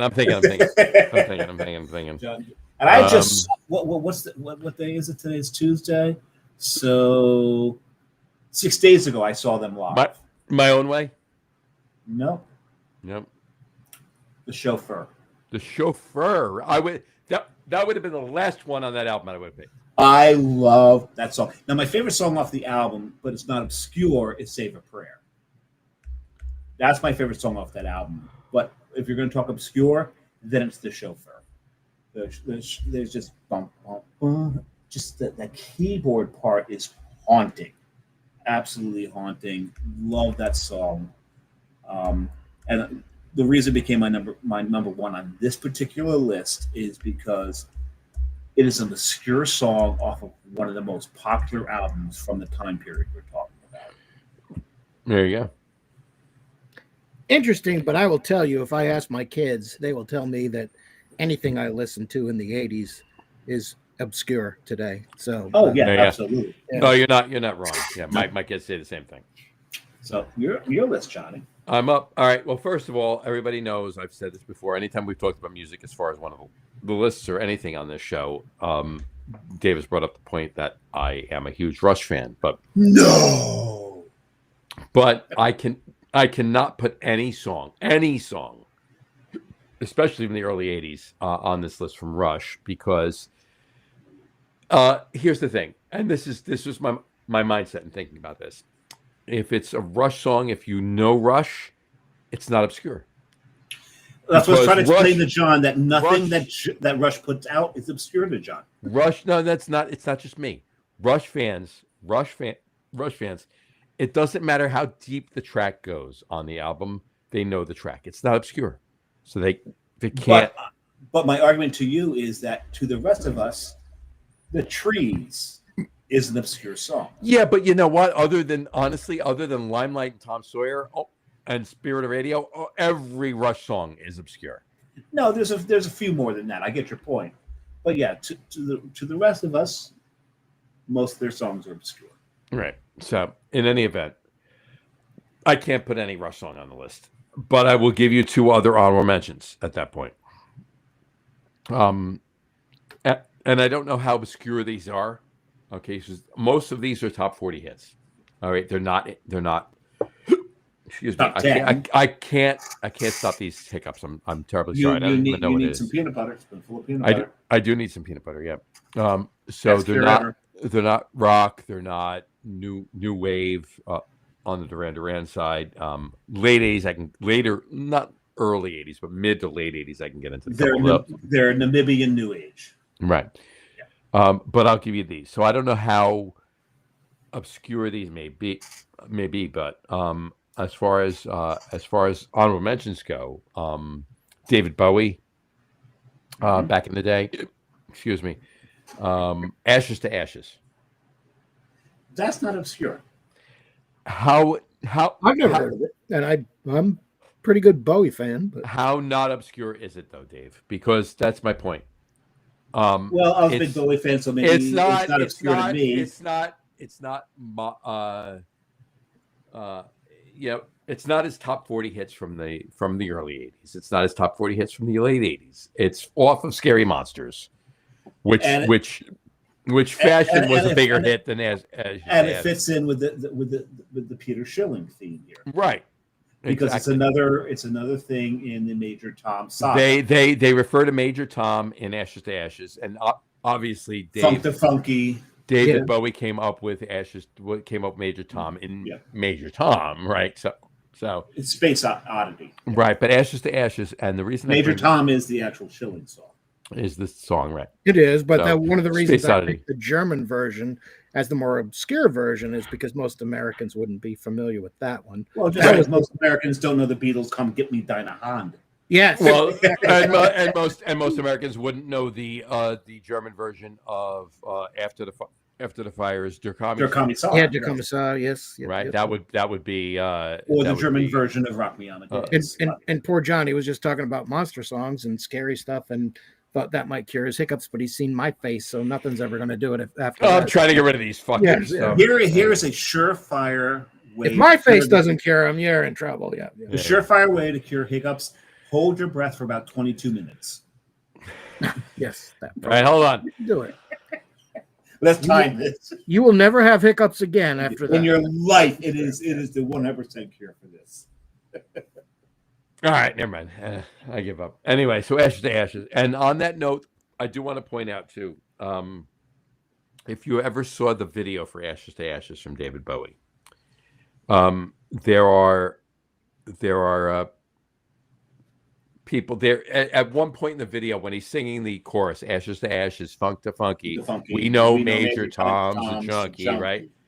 Yeah. He's walked it's David Bowie in the suit, right? And there's a bunch of people walking with him in robes, and they're walking in front of a backhoe, and there's this backhoe just driving, and they're walking in front of it, and their arms are going down like this as they're walking, all of them except for David Bowie. Everybody else's, their arms are going down. Now, what that was they were actually going down to pull their robes out from under their front foot so they could take the next step. All right. That better works. All right. But what's you keep tracking this out, I'm going to kill this bottle. I know. But what's funny about that is, if you remember Betty Davis Eyes. Oh, yes. From Kim Carnes. Yeah. Okay. Kim Carnes. In that video, there are people that are paying homage to that part of the David Bowie video with their arms going down. It's so weird. I mean, they're not obviously pulling their robes out from underneath their and there's no backhoe behind them. There's no backhoe behind them, right? Exactly. So anyway, I just thought it was funny. No Bowie. Anyway. No. So anyway, so that's. I know I'm not going to get into the video for the show for it. All right, and right. So to my three. Actual top three now. We're past the honorable mentions, right? Exactly. So exactly. I can't stand the hiccups. I don't know why it is. You need to keep peanut butter by your. I do. I need to keep a jar of peanut butter here. Anyway, Todd Rundgren. I've heard of him. And Liv Tyler heard of him too. In fact, for the first 9 years of her life, she thought he was her father. But this is correct. Yes, this is true. Time Heals. That is a beautiful song. All right, that is he actually did that song by himself. No other band. It wasn't Utopia. Anything else? He was by himself. I was just going to say, do you remember what his band? No, it wasn't Utopia. It was by himself, and it was in England, and he recorded it, and he actually did a video for it, and he used an Amiga computer. An Amiga computer to do the video, and it was an early MTV video, right? Time Heals. If you're bleeding, then everyone knows you're bleeding. Right? Anyway, damn fucking hiccups. And I can't even think of it, but there was of course, I listened to 70s on 7 a lot on Sirius, and there was a song that I really love, and I never knew Todd Rundgren wrote it. And you get these the background stories on a lot of this stuff. If I ever remember it, I'll let you guys know. But man, Todd Rundgren was so talented. He was one of the more underrated artists. Not and at you the mentioned time. Kim Carnes and Betty Davis Eyes is so great, but she's had that song "Crazy in the Night," which is really a good '80s. Yeah, song. it is. It is. And Todd Rundgren, I actually saw Todd Rundgren once. He actually was one of the members of. I saw the Ringo and his All-Star Band. That was the third iteration, I believe. And Todd Rundgren was part of it, so I actually did see Todd Rundgren. They did not do Time Heals that night. They did I Want to Bang on Your Drum All Day. They did that. So. Did they do We Gotta Get You a Woman? They did not do that, no. So you're anyway, number two. My number two, Donnie Iris. Alea? Not Ilea. Ah, good. Sweet Mary Lee. I don't know that one. Sweet Mary Lee, yeah. She comes on like daylight, softly creeping, sneaking through the glass. Yeah. Sweet Mary Lee. I never knew that Donnie Iris had any other songs. I do like, well, no, he had a lot of songs. Alea was obviously his biggest hit. But he had Do You Compute? There we go. That was another one of his. Oh, God, I do. But Sweet Mary Lee, that's my number two from Donnie Iris. Actually, it was a really, really cool song. I love that song. I'll pull that one up. And my number one, and this one I say it's obscure for me. It's obscure for probably a number of people, but it definitely did chart higher in Billboard than Sweet Mary Lee and Time Heals. Not much higher, but higher. No. I mean, incrementally higher. But higher than Sweet Mary Lee. Oh, you're actually trying to access your thesaurus again properly. I did, yes. And that would be Joe Jackson, You Can't Get What You Want. That's a great song. I love it. That's a good song. That's a very good song. Yeah. You can't get what you want till you know what you want. Right. You can't get what you want till you know what you want. Yeah. Joe Jackson was, I think, very, very underrated, even in his day. Absolutely. And Joe Jackson had one of the most insane fucking bass players in his early years. Oh, yeah. I really swear that guy was on cocaine. There's no way you could sustain the beats that he put off in every fucking song without some performance-enhancing drugs. And let's face it, in the 80s, the performance-enhancing drug was cocaine. Well, yeah, there wasn't really much anything else. So no, it wasn't cocaine. Actually, he was prescient because he was singing about the craft beer movement. You can't get what you want until you get what you want. Then you want something else, motherfucker. That's about right. Yeah. All right, that's the open right there. Let me write the time down. There you go. All right, there you go. Lovely, lovely, lovely. Oh, I can't wait till we get into the later 80s. Yeah. Oh, yeah, we're going to do that again. The next time John's on the show, we're going to do the late 80s. The problem with the late 80s is I think my list will be entirely dominated by the Fix. No, Fix was early 80s. Not some of the songs I'm thinking of. All right, well, fair enough. Well, I have to say, this was the most fun list that I've ever prepared for. So I had a lot of fun listening to music, thinking about it. And, I thought about songs that, again, I really enjoyed that are probably obscure for a lot of people. I know the Don Henley song was not, I don't think that was a hit off the album. No, it wasn't. So it was not a hit off that. My favorite Don Henley song, just Don Henley on his own, is Dirty Laundry. That's my favorite. Yeah. Yeah. Mine's New York Minute, his biggest hit. Yeah, New York Minute's great. Dirty Laundry does edge out New York Minute. Heart of the Matter was really good. I think that was that. I love Heart of the Matter. That's probably my number 3. Yeah. But New York Minute just has this air of desperation and I just love the way he paints a picture in that particular song. I love it. Yeah, and Brian Boak just wrote. I think I only do the 70s. I've seen his stereo system, and I don't think it can play anything beyond the 70s. Was it a Marantz? No, it's actually not a Marantz, but there might be a Techniques in there. I had a Techniques, and I did 70s. I love 70s and 80s.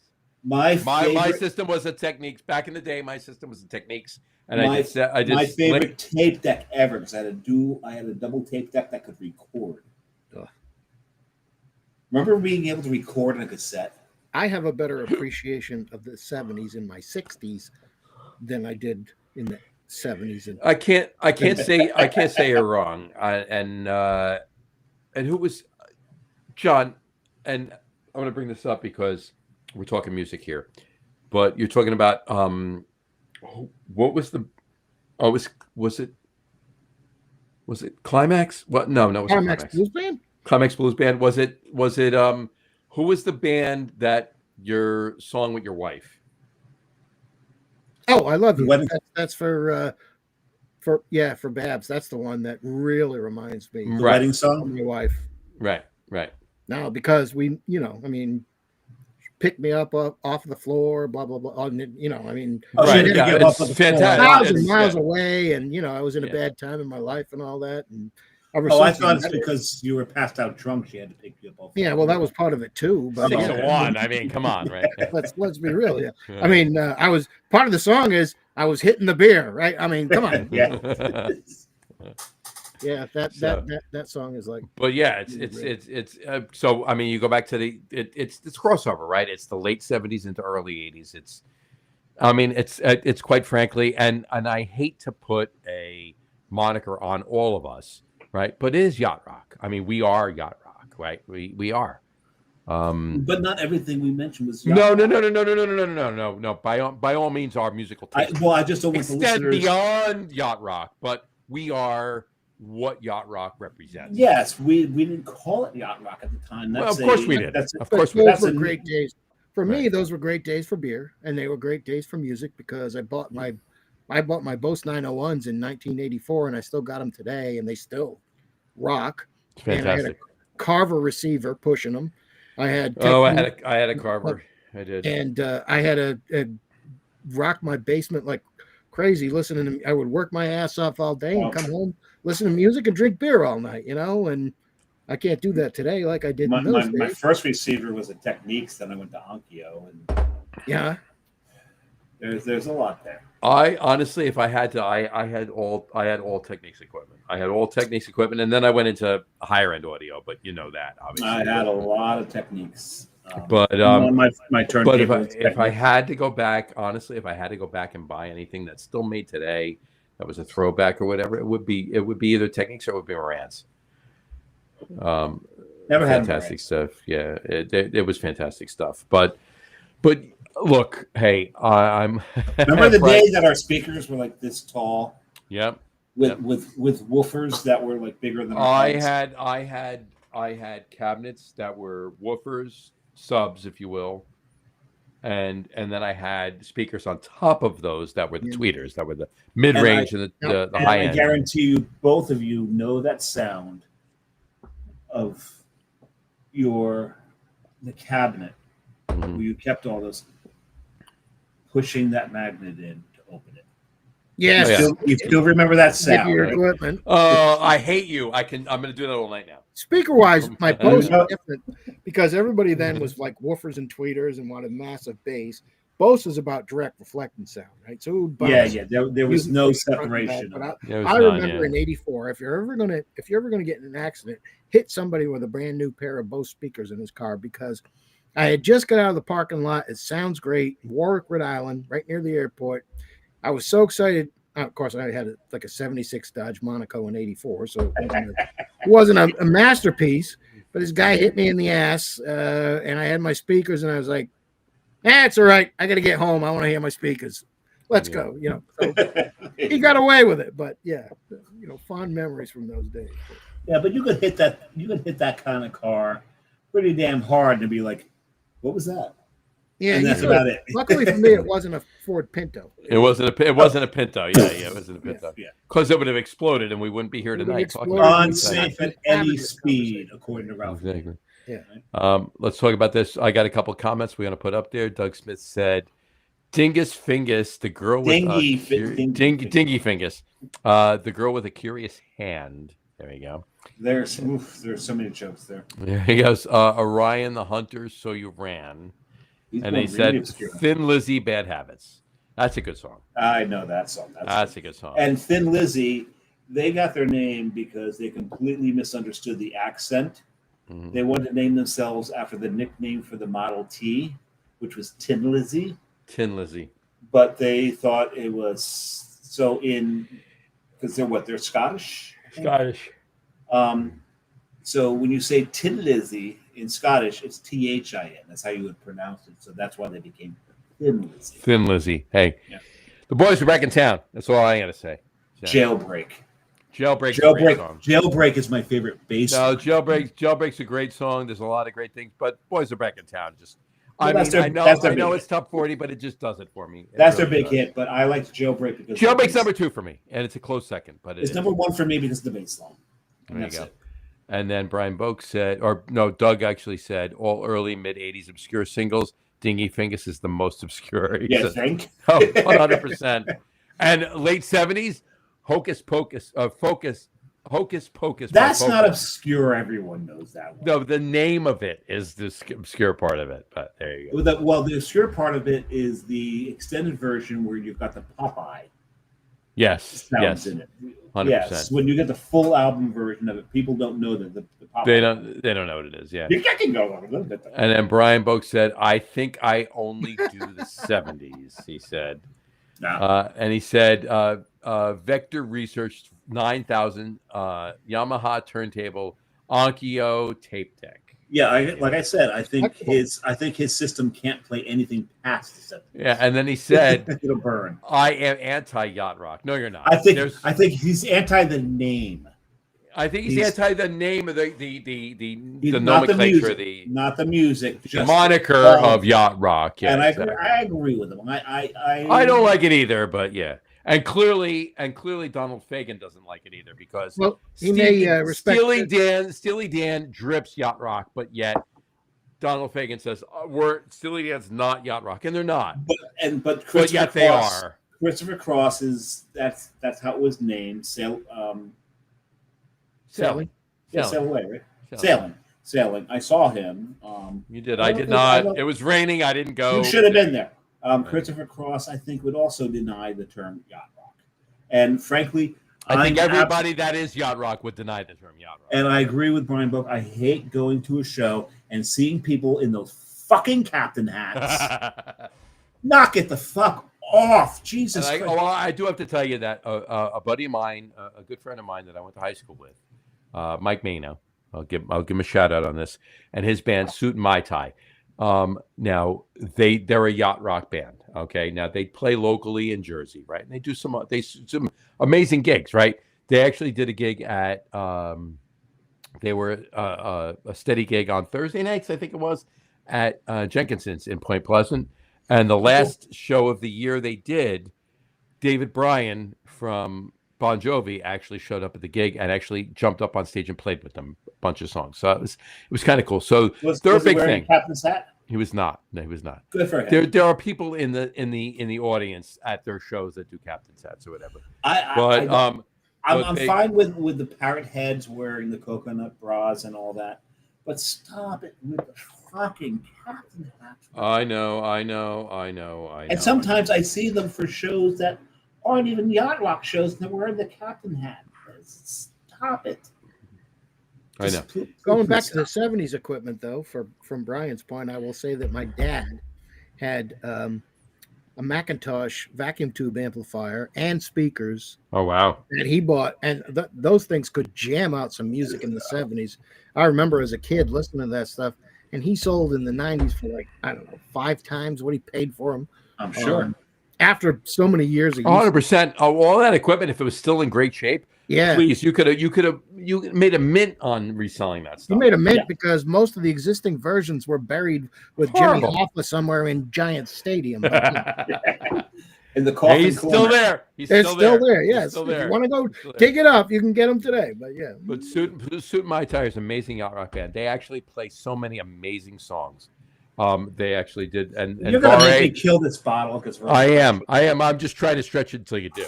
But Bar A right over here in Belmar. This is Mike and myself at their last gig. It wouldn't be a show until he's got at least 2 selfies. I have to, but this is their band too. They were hold on. Am I gonna Mike and the Mechanics? More 80s. Mike and the Mechanic. There we go. Here we go. That's their. Let me just do this, and that's their band. There you go. There it is. Yeah. Suit and Mai Tai. Suit and Mai Tai. Suit and your tie. Mai Tai. Your tie. His tie. Yes. They're an amazing band. They really are. Oh, please don't say my tie because now we're going to get Doug talking about his. No. All the tiki stuff. We have to talk. We'll talk about that on another point because we're still doing the tiki show. But I was given not so much an ultimatum, but I was told that I cannot start collecting tiki cups because I already have a problem with beer glassware. As Mr. Staradumsky. You only need 2 or 3. You don't need a million. You only need 2. You guys are gonna. Was your wife told you this? Yeah. And I even told Doug I will not start a tiki collection. Doug has started his. He has a scorpion bowl. I don't need a scorpion bowl. There's only 2 or 3 tiki glasses I need. My wife told me today. I told her. I forgot to tell her earlier that we were doing the pumpkin show today, and she told me that I need to do more Tuesday night shows with you guys because I am more mellow after these shows. I immediately checked her for a fever, but yes, that's my shocker for today. I love the fact that she uses that mellow instead of hungover. No, she thinks I'm more mellow the next day. So that's called hungover. I'm going to use that euphemism from now on. I'm sorry. I drank all night. I'm mellow. There you go. And hold on, Brian did say, hold on. Did I put this up? He did say that was the downstairs Upstairs, I have a Denon Denon, I 120 forgot about watt, Denon. 7.1 channel receiver with Bose 301s and a killer subwoofer, 100%. And then he said that was down. Oh, he said the same thing. He posted the same thing twice. Yeah. And then he said Macs were killer amps. They were. Macintosh were killer amps. They were amazing. I'm my in an apartment complex. If I had a subwoofer, I would probably be asked to move out. But I have to say, I had the 901s hanging from the ceiling in my basement. Oh my, you did and that's the best way to do it, because you get the thing with the 901s is you get the direct reflection from the rear, and then they have a couple. It's all single firing speakers. There's no woofers or anything, or tweeters or whatever. It's all main drivers. Apparently, I'm allergic to emptying bottles in the Lord. That's what it is. Off the Carver, they were like unbelievable. All right, fair enough. And then he also said, Doug also said, you can't have a small curated tiki mug collection, Dave. And I want to get you can have a small curated. He said, I hit a great tiki bar in Kansas City, Missouri. You did show us some of the drinks on our group. Yes, he did. You've had the hiccup. And I am bless you.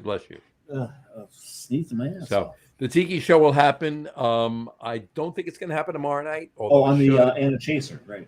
On the Anna Chaser, Doug Smith, if you are not watching these two guys, you're dead to me. Yeah. No, he's watching. You better be watching that. He's watching, but it's going to happen. But in any event, on that note, is it tomorrow? It's supposed to be tomorrow, but it's not going to happen tomorrow. So it'll be 2 weeks or next Thursday, depending on what happens on that note. We'll talk about that. But in any event, on John's note, to John's point, his wife said he's more mellow the next day. The next day he needs to come on the show is November 25th. November 25th would be the Holiday Beer Show. That would be the Holiday Beer Show 2 days before Thanksgiving. Woohoo! Yes, I'm all about it. All right. We've got John's already got a bunch of stuff set aside. Oh, I do. I'm building. You're building. There you go. I am going to drink my last and final, and it's going to be a sad occasion, but I'm going to, a joyous one. I'm going to drink my last and final Avery Old Jubilation that night, because they have San Miguel now owns Avery, and they will never, unless they change their minds, they will never brew Old Jubilation again. And I may drink my last and final Anchor Christmas Ale to commiserate with you. I will drink an Anchor Christmas Ale on the show. It's not my last one. I've got a lot of old ones. I have an Anchor that I will have on the show, but I will, to Dave's point and to John's point, I have right now. I have a 9-year-old. I have a Magnum of a 9-year-old. You got a Magnum of a 9-year-old, right? And I will not drink that Magnum. I will not open that Magnum unless at least the three of us, if not 5, including Doug and Tom. Don't forget Matt. Eh. Wow, that was a whole fucking. I'm kidding. Matt knows I'm kidding. No, I will not open that Magnum. Honestly, to be honest with you, I will not open that Magnum until the three of us, Tom, Dave, and Matt, the 6 of us are together. We still got to figure out how to make 6 of us. Speaking of commiserating, I actually got you a present that I hoped I would be able to present to you after the Chiefs game. Are you talking to me or Dave?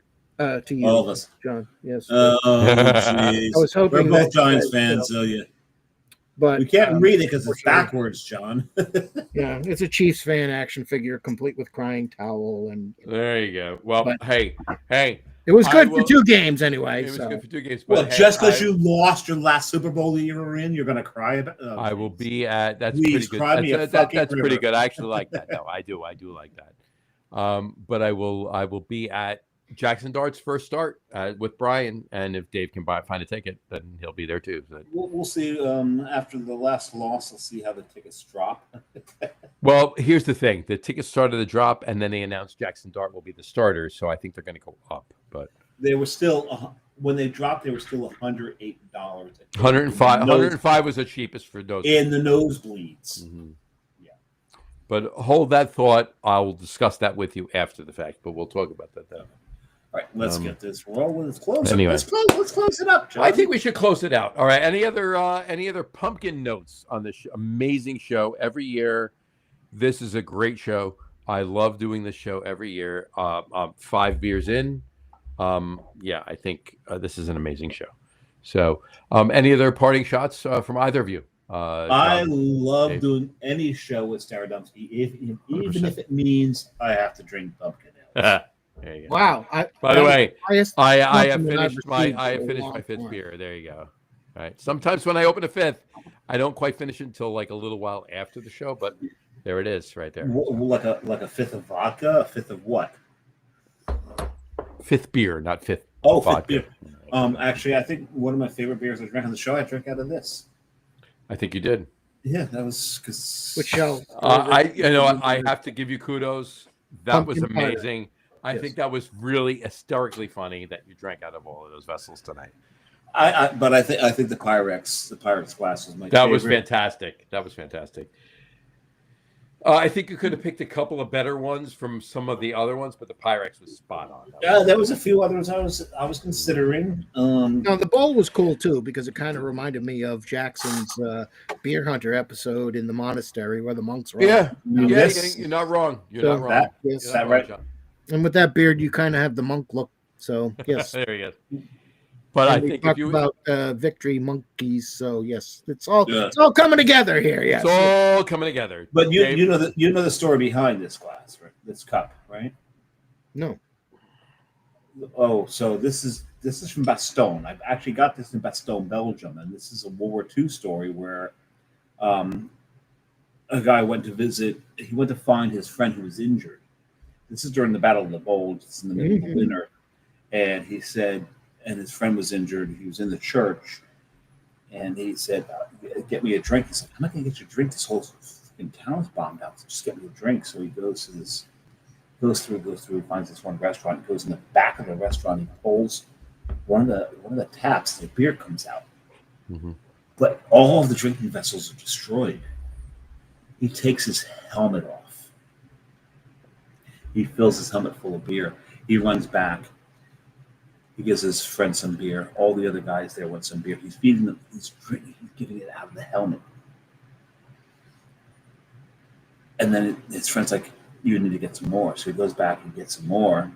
And on the way back, an officer accosts him and said, "You're going to kill these guys giving them beer. Most of these have belly wounds, chest wounds, and you are out of uniform. Put your helmet on." The helmet's full of beer. So he puts the helmet on in the middle of winter. But the important part is the city of Bastogne, the 101st Airborne is what defended that city during World War II, and they still pay them homage. One of the hugest friggin' World War II monuments you're ever going to see is just outside of Bastogne. And so we went there, and they brewed this beer called Airborne, named after. Okay. And they serve it in this. This cup is meant to look like a U.S. soldier's helmet. And it's a great tribute. The Belgians really, really appreciate what the Americans did for them during World War II. So I had to get this cup while I was there, knowing this story. And that particular soldier goes back to Bastogne every freaking year. And he is honored. Bastogne, you may have also known the story where the German officer asked them to surrender. Nuts. Yeah. That's the story right there. Where And how apropos is that? How many times have we talked about nuts tonight, right? And yeah, right. It goes that was his into it. reply to the Germans, nut. Yeah. When asked to surrender. And said, there is actually a restaurant there called Nuts. Yeah, wow, that's cool. It's called Nuts. Yeah, exactly. That's It's totally actually cool. called Nuts. So I had to go. I had to get this. I actually did get the beer. I drank the beer out of this cup. And I love the story behind this. So yes, I was drinking out of improper drinking vessels, And yet not. but this drinking vessel is quite special. Well, Quite special. It's amazing to me. We should be on PBS. That's We how should. educational this We show. absolutely should be on PBS. Yeah. You're not wrong. We should be. You're not wrong. You're not wrong. On that note, Doug Smith did say, he said, it's so good to see the Chiefs lose in Kansas City last week. Yeah, it would have been, Doug, I agree with you. It would be great if they had 2 losses. It would have been more amazing to see them lose in East Rutherford this past Sunday. I agree. There you go. I saw John's comments on that game on Facebook, and I'm like, fuck. Exactly. The bar was awful quiet. Yeah, 100%. Sure. Yeah. And that cup was that cup and that story is amazing. He said. It's one of the. I think it's one of the best beer stories. Yeah, that's cool. That is cool. Out there. You're not wrong. There you go. I love it, and that's why I had to go to Bastogne while we were out there on our way back from. We're on our way back from Luxembourg, actually, and the problem was I wanted to drink it there at that brewery, that restaurant, but you had to have a restaurant. You had to have a reservation to be there. I did not have a reservation. I didn't know this, which turned out pretty damn well for me because we wound up getting dinner at Ashuf. That's not bad. That didn't suck. That's not a bad backup. Didn't suck. You were definitely suffering on that one. There was zero suck in that meal. No, zero suck. Yeah. What brewery was it again? I can't remember the name of the brewery that makes this beer. I can pull it up. We'll let John do the outro, and at the end of the outro, I can bring it up for you. No. You said a brewery Ashuf? Gesundheit. I knew he was going with that. I was waiting for you to just play it. I should have realized this was Staradumsky. This is Staradumsky. The puns are running well. If he didn't say it, I would have. So there you go. Yes, I told my kids. So the Patriots loss was painful this week, but after the game, I told my kids that the game that was on Sunday Ticket that came on after that, the Vikings were on, and I said, you guys realize that the Vikings changed the rules.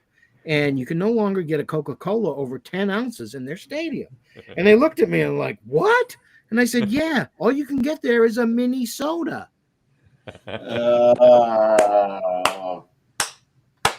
love it. It's not easy being my kids. I'm just saying. All right. So on that note, I have met your kids and one of your grandchildren, and I really like them, and I really hurt for them. Yes, he wants to know what went wrong, but yes. Or what went with them and went wrong with their father and grandfather, yes. And your son's got a very lush head of hair. Yeah, unlike me, but that'll probably. But it comes from your mother, so that'll change over time. Yes, we'll see. All right, so this is myself in the middle. That's my daughter that got married in April, and then on the other side of her is my daughter that got married 3 weeks ago. And this is my son-in-law. That's kind of a non sequitur. I'm going somewhere with this. This is my son-in-law that got married with my older daughter. Right there, you go. Right. So, in any event, he'll be able to play Santa in about 20 years. Right. So now when I exactly. So now I'm huge with the puns too, not to Staradumsky's level, but I'm close. All right. And I think I'll turn Doug's comment off because it's been on for about 10 minutes now. So there you go. 3.5, but it's 3.5, but who's counting? But I am. The first time I met Brian, my son-in-law now, years ago, obviously, I told a dad joke, and my daughter, of course, would go, "Oh, Jesus, dad joke," right? But Brian would laugh at the joke and then tell his own dad joke. Forcing my daughter to go, "Oh my God!" Right, like that kind of thing, right? So, it's fantastic. I love the dad jokes. That's kids start to tell you dad jokes back. That's great, 100%, John. You're spot on. But that's the whole thing is that women tend to marry their dads. I don't know if Brian's my dad or Corey or whatever, but yeah, there's some. Not your dad, you. My dad, me. I got you. Corey's got a lot of you in him, as does your other son-in-law. Yeah. So yeah, there's similarities. Because I met Corey, I have not met the other. You have not met Brian. So, but yeah, so it's fun. So there you go. So And as I've said before, I have only one child left that actually still has my last name. So there you go. He may be with me at Sunday with Brian at the Giants game. So we'll talk about that then. A couple of other comments. No, we're done. We're done. We said roll it. We will. All right. I've got the highlighter. On that note, no pressure. No pressure at all. On that note, we'll wrap up the show for today. I want to thank everybody for watching. For those of you just listening to the audio podcast, thank you for listening. Don't forget to visit our website, www.logroom.com. I'm ignoring you because you're going to try and derail me. No, but you're a there's pain in the extra ass. points on that, the way you did that one. So keep going. Thank you very much. Don't forget to visit our website, www.logroom.com. Screw you. You screwed me up. Fuck you. You can't do that. You can't do that. All right, we're starting out. Here we go. Don't forget to visit our website, www.logroom.com. That's LAGRROM.com. And please remember, like us and follow us on all of our social media, Facebook, Twitter, Instagram, and of course our YouTube channel. All of them are at The Locker Room. Remember, we go live with the video podcast on Facebook, YouTube, Twitch, and X every Tuesday night around 6:30 p.m. Eastern Time. And for those of you just want to listen to the audio podcast, you can do so on our audio host, Spreaker, as well as iHeartRadio, Apple Podcasts, Spotify, Odyssey, Audible, Pandora, Amazon Music Podcast, iTunes Music, YouTube Music, TuneIn, Podcast Addict, CastBox, Deezer, Podchaser, Listen Notes, pretty much anywhere you can find an audio podcast. You will find the Locker Room Guys Craft Beer Podcast. Screw you, Dave. Anyway, and for those of you who just want to listen to the audio podcast, you can do so on our audio host Spreaker. I said that already. And if you haven't done so already, please subscribe to one of those feeds, and you'll never miss a show again. Anyway, thanks for following along with us. I don't even care if I get a 30 on this. It's fine. There you go. Again, thanks for following along with us. Have a great rest of your week. Have a wonderful weekend. John, thank you for coming on with us. This was a great show. This was one of our better ones in this year. It's always a fantastic show. Always fantastic. Always a fantastic show when you come on. Oh, it should be better. It should be the 7s. Come on, at least give me a 7.5 on that one. Well, it should probably a 7.8 because you had 5 fucking beers, but right. There you go. You were anyway. You should not let me throw you that badly. You threw me so bad. There you go. He's the Russian judge doing 6.8 star. The East German. He was the East German judge. He wasn't a Russian judge. He was the East German judge tonight. Yes, he was. We vote for Nadia. Nadia. That's it. Anyway. John, again, thanks for coming. It's always an amazing show when you come on the show. Thanks for having me. Absolutely. November 25th is the next one. The knowledge, the experience. Absolutely. Going 100%. All right. Drink a lot of beer, but drink responsibly. We will talk to you next week, folks, when we'll have an amazing show. It's an Oktoberfest kind of show, but Be United will be on. We'll talk about a bunch of imports, but Germans specifically. But we'll talk to you then. Drink a lot of beer, but drink responsibly. We'll talk to you next week, folks. Take care. Cheers. And not for nothing, I never did turn the fan off, did I?